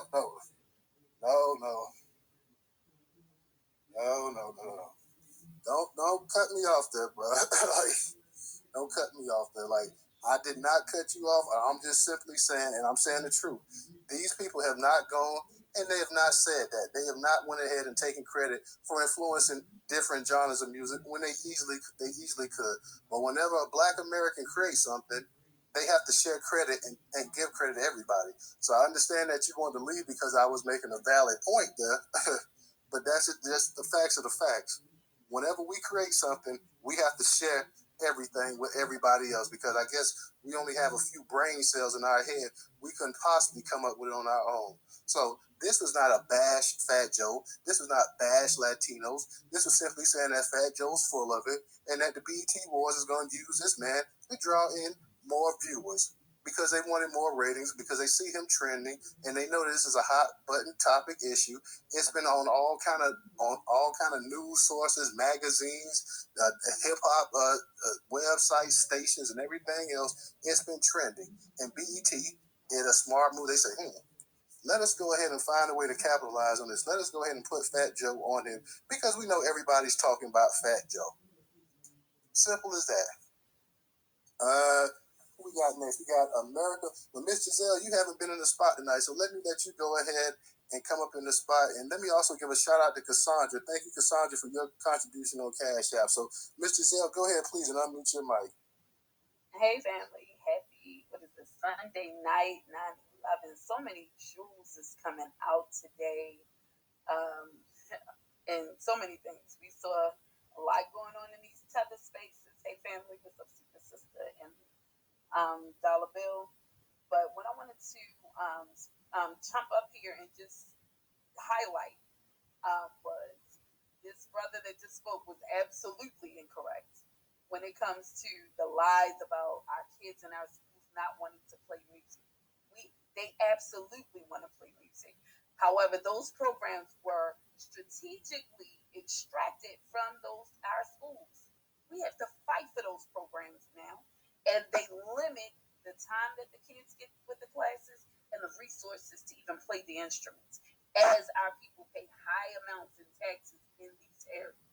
So let's keep that honest. And in addition to limiting our kids in the math and the sciences in school, a lot of the communities, especially, and I can speak here for Baltimore, they limited our kids for the science and the math programs. And it was the parents, if you wasn't like that in your schools, but we did in ours. In Baltimore City, it was the parents who said, no, you're not doing that to our kids. And we said, no, give our kids the hour or the hour and a half for the math and the sciences. So they're strategically keeping our kids out of it so that they're not going to be able to compete when they get older and into the workforce. That's strategically happening. And it is vital that we get the record straight when it comes to our music or anything that we create. You damn Skippy, we coming for anybody, especially when we got people like, what's his name, Bruno Mars going around literally just karaoke our people music and acting like it's his creation, not paying real homage. What have he done in our community as he culture vulture our style? And now he's being elevated and people walking around like he created it. You damn Skippy, we calling out for that, because those record labels are the ones that say, you know what, the people don't want that anymore, guys. We want you to sing this way. We remember back in the 90s when our artist was like, you don't want to rap that way. But the only way they could get radio play, they had to put nigga in the songs. Or they had to put the B word, call a couple of B words. Like, they talked about this in the music. And it was a lot of our artists that said, you know what, we ain't going down that lane. Remember, it was artists like Bone Thugs and Harmony who said, no, we ain't talking about putting no pills in our songs. That don't make sense. We didn't know what was coming with this whole epidemic, with them forcing this pill industry into our youth. Nobody ever touched their grandparents' medicine. So let's keep that about. That was not our people. And if you really want to know, up until about 6 years ago, it was like only 13% of the music industry was us. We're starting to rise again because underground has asset 3D streaming companies. And now we're able to create our own music lanes. So stop bringing all of these lies and saying this stuff, because that is damaging, and that goes a long way. And people ride these lies as if they keep saying it like we're gonna believe it. And it does work when they repeat this stuff in different places if people don't know what's really going on. And the last thing is, it was always our black people in our communities, our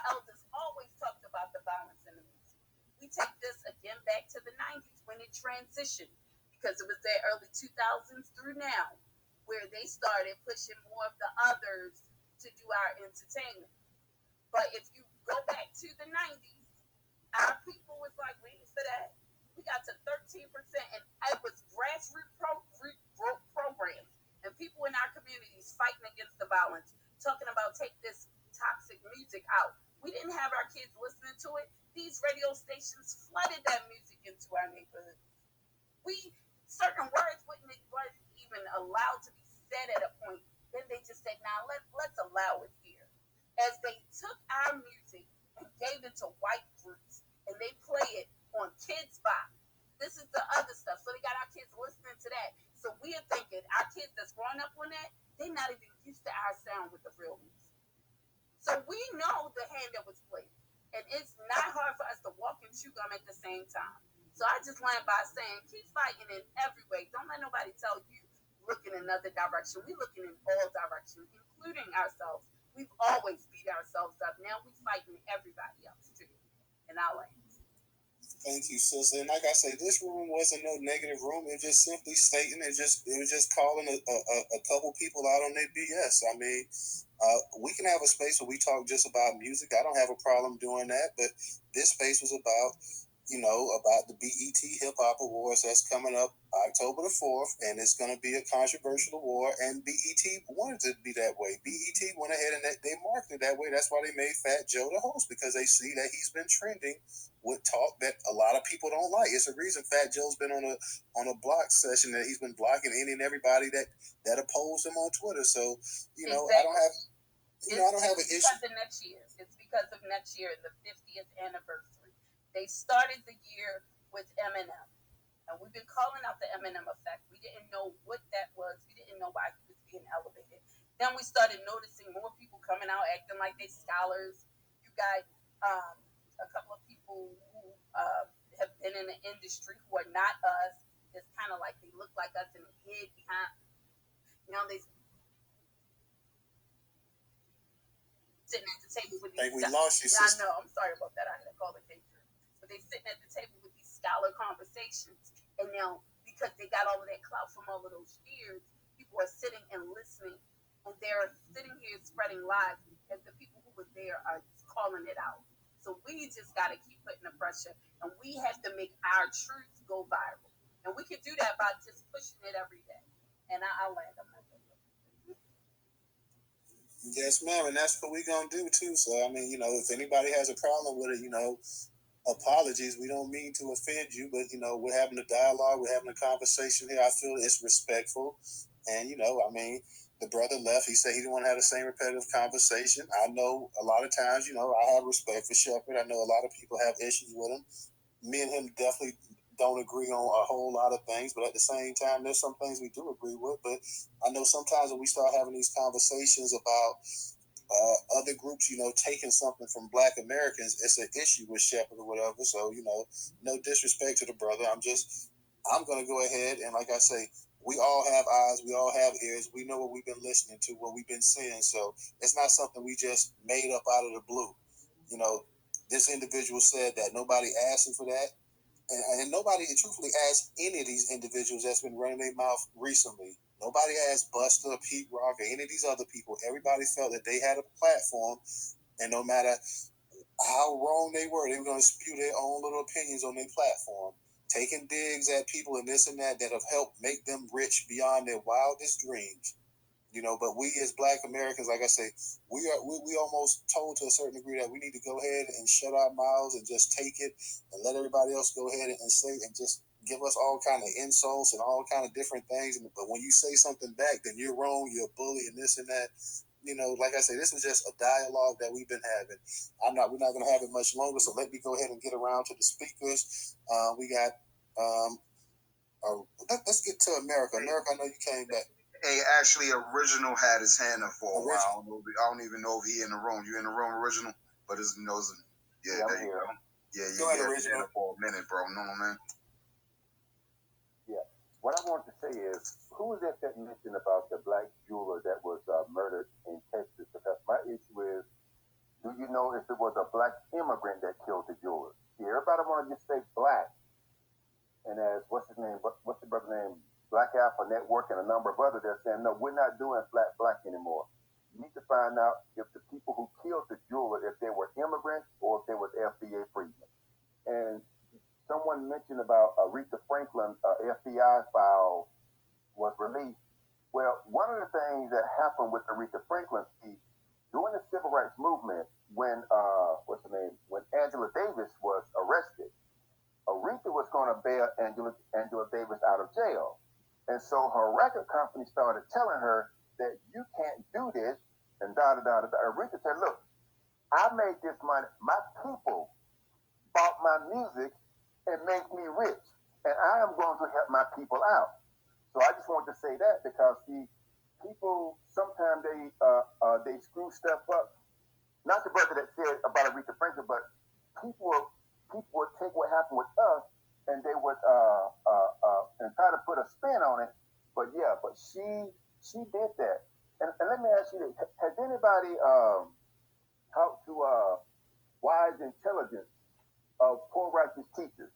Because he was I think it was like in 2009, whereby he was speaking on what was going on in hip hop and how they wanted to do all this degenerate stuff, and there was those who had integrity who spoke up. So if anybody has contact with wise intelligence, I think he should call out this old stick called White Joe. I mean, whatever the hell he called, Fat Joe, White Joe, when he's white anyway, But anyway, I'm gonna land on that. Appreciate you, brother. Appreciate you. America, go ahead and unmute your mic. Okay, I will be quick as possible. Hopefully I can remember everything. First things first, you got to remember when this stuff first started, Black Americans, we wasn't tripping with anybody. We were talking about going to go get what's due to us, get our respect and everything else. We didn't want to fuck with the diaspora or anybody around the diaspora, right?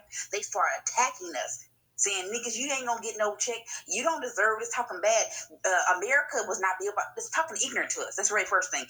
I'm gonna throw that out. Second thing, this young man, Shepard, I had a little small run-in with him, but I still respect the brother because he's still FBA, or we say, and we can go back and forth, I was angry at him because we were going about the immigrants having their Caribbean holiday or so on, or whatever that carnival crap is or whatever. And he said, well, I'm going to go up here and I'm going to be around nothing but black people, and they're going to be from the Caribbean, all of us going to get together and all this good stuff. I understand that, man. Go on and go. Right? Go ahead and go. And I'm going to support them, and I love them, and that's great. That's fine. With that being said, that does not stop you from being in the forefront of with us. Also, too, you got to understand, these Negroes up there are outnumbered. That's why they talk the way this man Shepard is talking, guys. You got to remember that. They going to get G-checked up there. Yeah, we forget that shit. To his one Shepard, there's 25, 35, 45, 55, 65 Lopez's on that ass. And I'm not saying it like that because everybody got to ride up there. We just got to do what we got to do, right? And I'm not saying it like that because we're not going to go home and hurt nobody. But I'm just saying to be able to say, hold on, no, you're not going to put your hands on this man. When you have lived a life like he has lived and a lot of others, this is a young man that's ready to give away our culture and let them have it. The way he's talking is basically saying, hey, you know what, too? Y'all don't understand. I mean, it's all of us. They can do it. Just leave it alone. Y'all don't understand what type of relationship we have. And the whole time, they milking us dry. The whole time, if they wanted to be honest, they could snatch everything from us, and we would have to sit there quietly. He wants us to lay down quietly. Why? And I'm not saying it like that, but I'm saying this because he's in the midst of the belly of the beast. He can't throw no hard smoke. Look at Cass, how he walked that stuff back. He's up there in the belly. I focus in the belly of the beast, y'all. And nobody's really pointing that out. That's the reason why they talk like this. Like I said, y'all don't understand. Man, y'all ain't here. We ain't the majority, quote unquote, anymore. So you can do things like that. I felt a certain way when he did that. He was going up there, I'm going to have a good time, ha, ha, ha. I'm like, damn, something is wrong with us to give our culture away. And instead of wanting to go stand up for it, because right now we're just going to stand up and say, hey, you know what, we're not going to allow this anymore. You can at the least say, man, I take my hat off to this came from the Black American community, and this is how we participated in it. You erased us totally. And if Negroes wouldn't have never stood up and said anything, that Joe would be leaning back right now. A lean back right now. A lean back. And hold on, he'd be putting you on Newstoter like, hey, man, you don't know about this culture. You know, we never tell you what I'm going to do for you, son. You know, I might let you come up here and do a report on me or an article on me. I'll let you know. You know, because this is my culture. This is how they talking to us. It's a difference. If they came with respect, and the women as well. America is transit. What do you mean? This is how they talk to us. These are the Africans, the diaspora, the Latinos. What do they say? Here's what they think about you. Here's what, like, this is not yours. Like, hold on. I can show you my culture. This is my culture. Anyway, okay, well, it's everybody's culture now. This is how they talk to us. Then the niggas, the quote unquote, they say Negroes, they call themselves, us, talk bad to the men. Like, hey, man, hey, son, this is our son. What you gonna do, son? What, son? After a while, we gonna have to stand up. You know what? And I'm laying here. I was always getting my ass kicked. After a while, I ain't trying funny, motherfucker. Like you said, are you gonna pinch the motherfucker? Or you gonna do anything? Damn, we just keep getting beat up, you know? Or you gonna fight back at all? And hell yeah, you might be scared. And you gonna get knocked out anyway. You might as well try to see what you can do, if you can do anything. So when I was younger, getting knocked out and trying to fight, and I sound like that because I don't believe in women fighting, but you need to protect yourself, your culture, your shit. Do that. Because I'm going to say this. Others is going to protect their stuff. And then if you notice, once you start standing up, people start walking that shit back. And when we come in there, we got a team behind us. It's a difference, guys. Like Umar, I can give Umar this, and I'm landing right here. He said, shit, you go up to the school as a single mom, they're going to tear your ass up. But let you go up there with your mama, your cousins, your aunties, and everybody as a family go up there as a unit. They'll treat your child a little bit different. And I noticed that because my mom, she was a single parent, father got killed by the police. She went up at that school like that. And I noticed the parents that were up in that school like that, with folks and stuff, even if they didn't really care for those students, they kind of played with them like, okay, now, you want me to talk to your mom? Hey, now. And me is like, man, get away from me. So therefore, we coming as a united front, yeah, which we are. I said we're going to stump. Continue stumping, letting them know you're not going to do us like this, and you're not going to push us out of our culture. And when it comes to this new Olympic shit, Black Americans need to have first dibs. Nobody else. Secure the doggone tribe, y'all. And that's no disrespect to nobody else. Whether you like secure the tribe or not, we have to, because everybody else shit. They gatekeeping our shit. That's deep. How are they're gatekeeping our culture from us. They're gatekeeping our positions at the HBCU from us. It's a Caribbean right now sitting behind that desk chewing gum, looking at your paperwork like, oh, okay, let me see what I can do for you. Let me see if we have any extra room for you. We might can. After that 500 Caribbeans and Africans and everybody else in your doggone position. Let me see if we have any more MLK scholarships, because Umbuto, and Arudo this got them already. Let me see what I can do for you, Negro. Oh, sorry, we won't, but hey, next semester, let's see, we come back and we holler at you. Pop a collar at you. What's up? I'm tired of this stuff. We got to stand up, y'all. We have to say something, because they're going to wear our asses out if we don't. And last but not least, and I promise I'm coming in now, if we do not stand as a united front, they're going to label us a hate group. They're going to label us mentally ill. They're going to label us everything that we're not. And we open up the door for them. Like you said, your mama fixed them a sandwich. Hold on. The same mama that's crying at her son's funeral fixed the sandwich for the nigga that killed him. I'm out. Thank you. Thank you, sister. I appreciate having you tonight speaking. Definitely make sure you catch the Twitter spaces. For everybody that's in the space that don't know, we always do a Twitter space Monday through Thursday, 8 p.m. Eastern Standard Time. Just to let y'all know, we will definitely be back tomorrow. So if you guys get a chance, please go ahead and catch us. If you can't catch it live, and always you can catch a recording, because we do have we do record the spaces. So if you can't catch it live, make sure you always catch the recording. And once again, I just got to give a shout out to some of these sisters tonight. I got to give a shout out to Miss Cassandra, Crystal, and Kelly. Thank you once again for your contribution on Cash App. Thank you, sisters, so much. You definitely support Newstoter platform. Continue to support us. For everybody that's in the space, I need everybody in the space every day to go to Newstoter.com. Make sure you visit Newstoter.com daily. The largest curator of Black news to date in America. the #1 news aggregator, Black-owned news aggregator today in America. So you guys continue to support us, help us grow. We're trying to get the message out there. We're trying to put the content out there daily. So make sure you guys visit us daily. If you go to the site and you click on read the article, if you can't read the entire article, that means that you have your pop-up blocker on. So please go ahead and disable your pop-up blocker so you can read the entire article. Secret Sister, I'm going to go ahead and let you get it, and then DJ, you're going to get it, and we'll close it out. But once again, I just want to thank these sisters who supported us on Cash App tonight. So make sure you follow the host and the co-host in the actual spot as well. So Secret Sisters, go ahead and please unmute your mic, sister.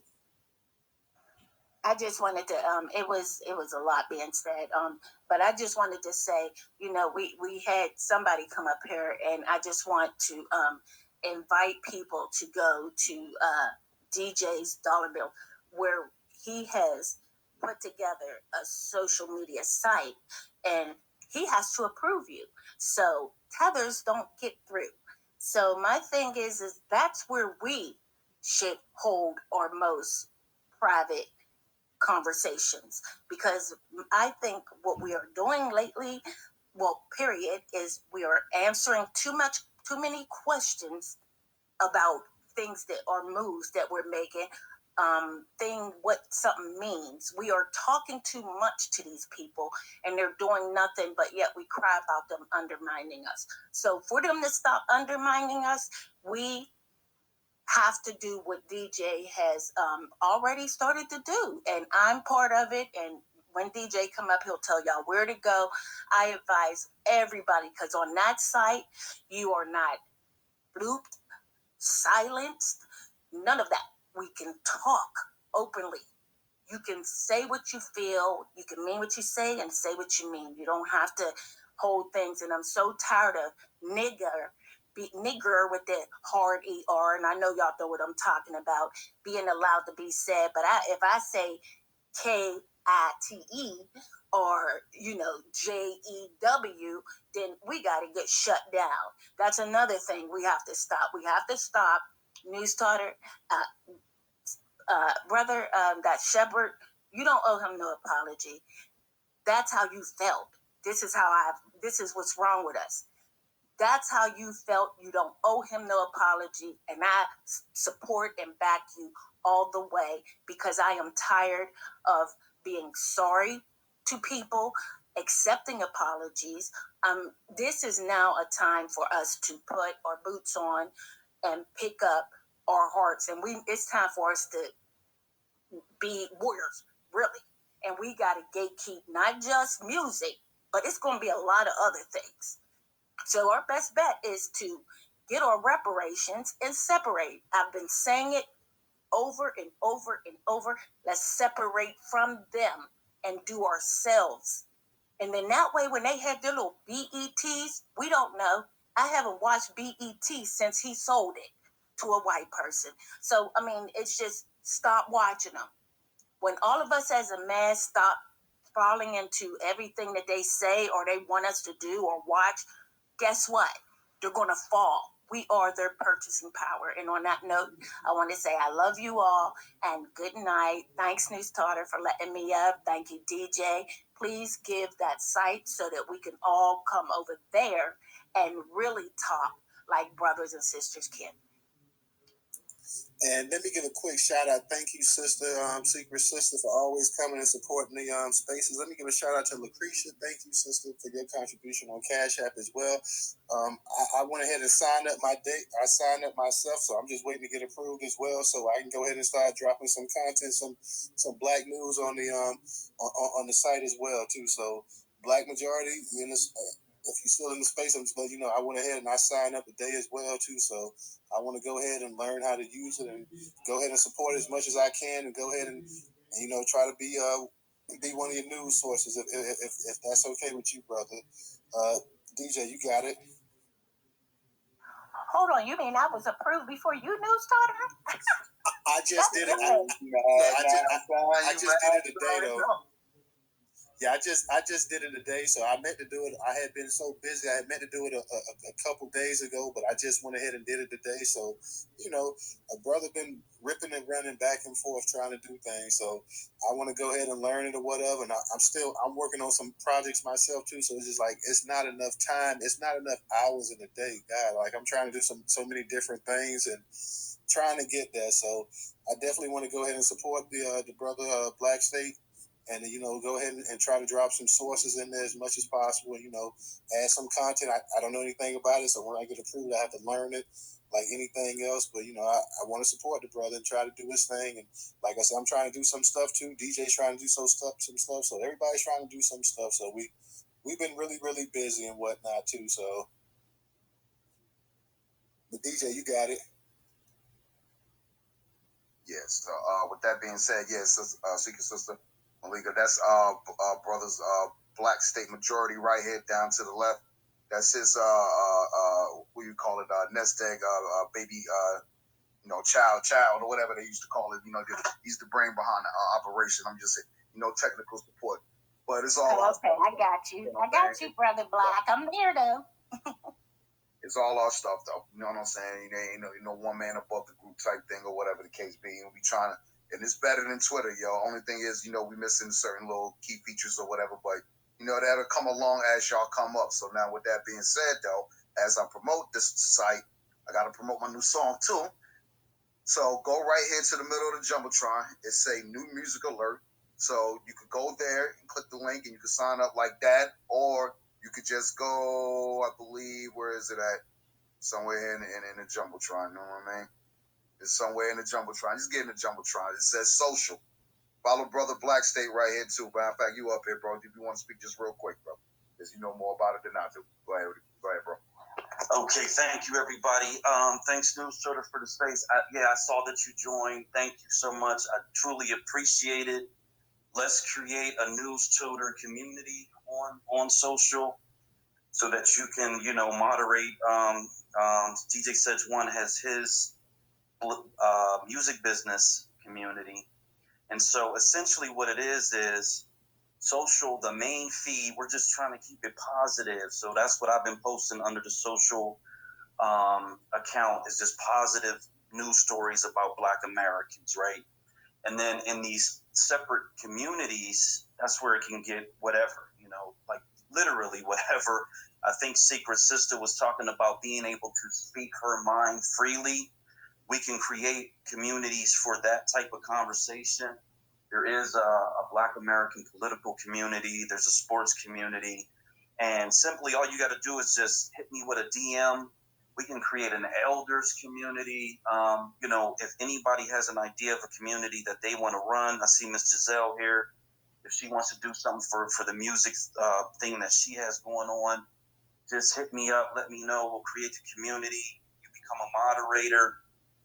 For those who are either into e-commerce or actual content creators, and you do want to develop some sort of income from your talent, as DJ Sedge One also always says, we can set up a paywall so that you can get subscribers. You'll have to bring your subscribers to your community, but we can set it up in such a way that you can have instant, monetization of your community. So we really are trying to make it very, very positive, productive, Black American focused, Black American oriented. And so for that aspect, all the content, all the e-commerce people will be Black Americans. The site is open to all because we need customers, we need consumers. But we will not tolerate any disrespect. So if there is anybody in a comment, in a post, in any way, shape, or form that does anything that is disrespectful to Black Americans, simply hit the report and they'll just be gone, period. We're not going to tolerate any disrespect towards Black America on social platforms. So with that, I'll say good night. Thank you so much. I've been enjoying the space as usual. So thank you so much. Well, Dad, thank you, brother. And like I said, I look forward to actually learning about the actual site and trying to contribute to it as much as I can. And definitely, congratulations to you. We definitely need more. We need more black media, more black owned entrepreneurs. We need everything black. So I definitely appreciate you, and definitely will throw my support behind you. Also, I want to say thank you to Miss Giselle. Thank you to all you sisters tonight, like, because y'all really have, contributed on Cash App. Like, the black women, like, they definitely support Newstoter. I know y'all love the content. I know y'all love coming to the spaces and whatnot. And I just want to let you know that's why I always try to thank you guys, because without you, there would be no black media, there'd be no black media, no independent black media, anything like that. So you guys really, as we build, we grow, we strengthen. Our voice as a collective will be strong. I promise you that much. We still growing. We still getting there. We still got to get much further, but we're doing what we can do, and we're going to continue to push that. We're going to continue to push the content out there, the good, the bad, the ugly. We're going to discuss it all. We're going to talk about it, dissect it, and whatnot. So thank you guys once again for supporting. It is greatly appreciated. So, DJ, you got your hand up? Because if not, I'm going to go ahead and I'm going to say my final say.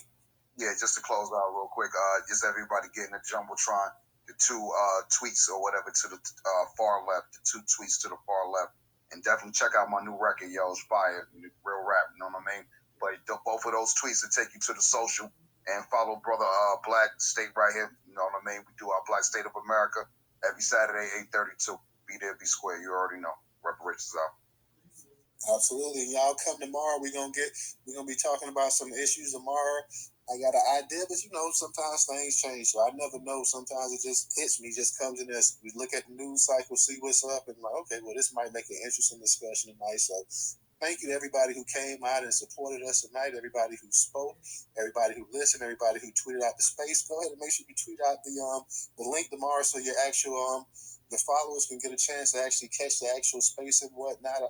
Whenever you guys get a chance to support us, go ahead and tweet out that link so your people can actually get a chance to catch the recording if they can't catch it live.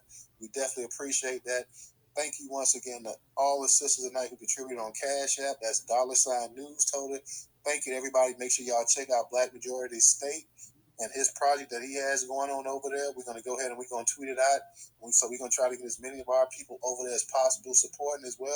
Make sure y'all visit newstoter.com daily. Spend 30 seconds on the site, 30 seconds to a minute. Just search. Don't even read the articles. Just go from the news or lifestyle or entertainment. Click, go back and forth. Oh, well, I did my job, and leave. And help strengthen us just like that. Now, when we do tweet out articles, go ahead and share it, retweet it, like it, comment. Click through sometimes and read the actual article as well too. So once again, thank you guys. It was a great discussion, and we will see you tomorrow night at 8 p.m. Eastern Standard Time. Y'all make sure y'all come through. We will send out those notifications. Make sure you click the reminder on it so you can stay up to date. Until then, we'll see you guys tomorrow. Easy. And that Jumbotron is a lot of information.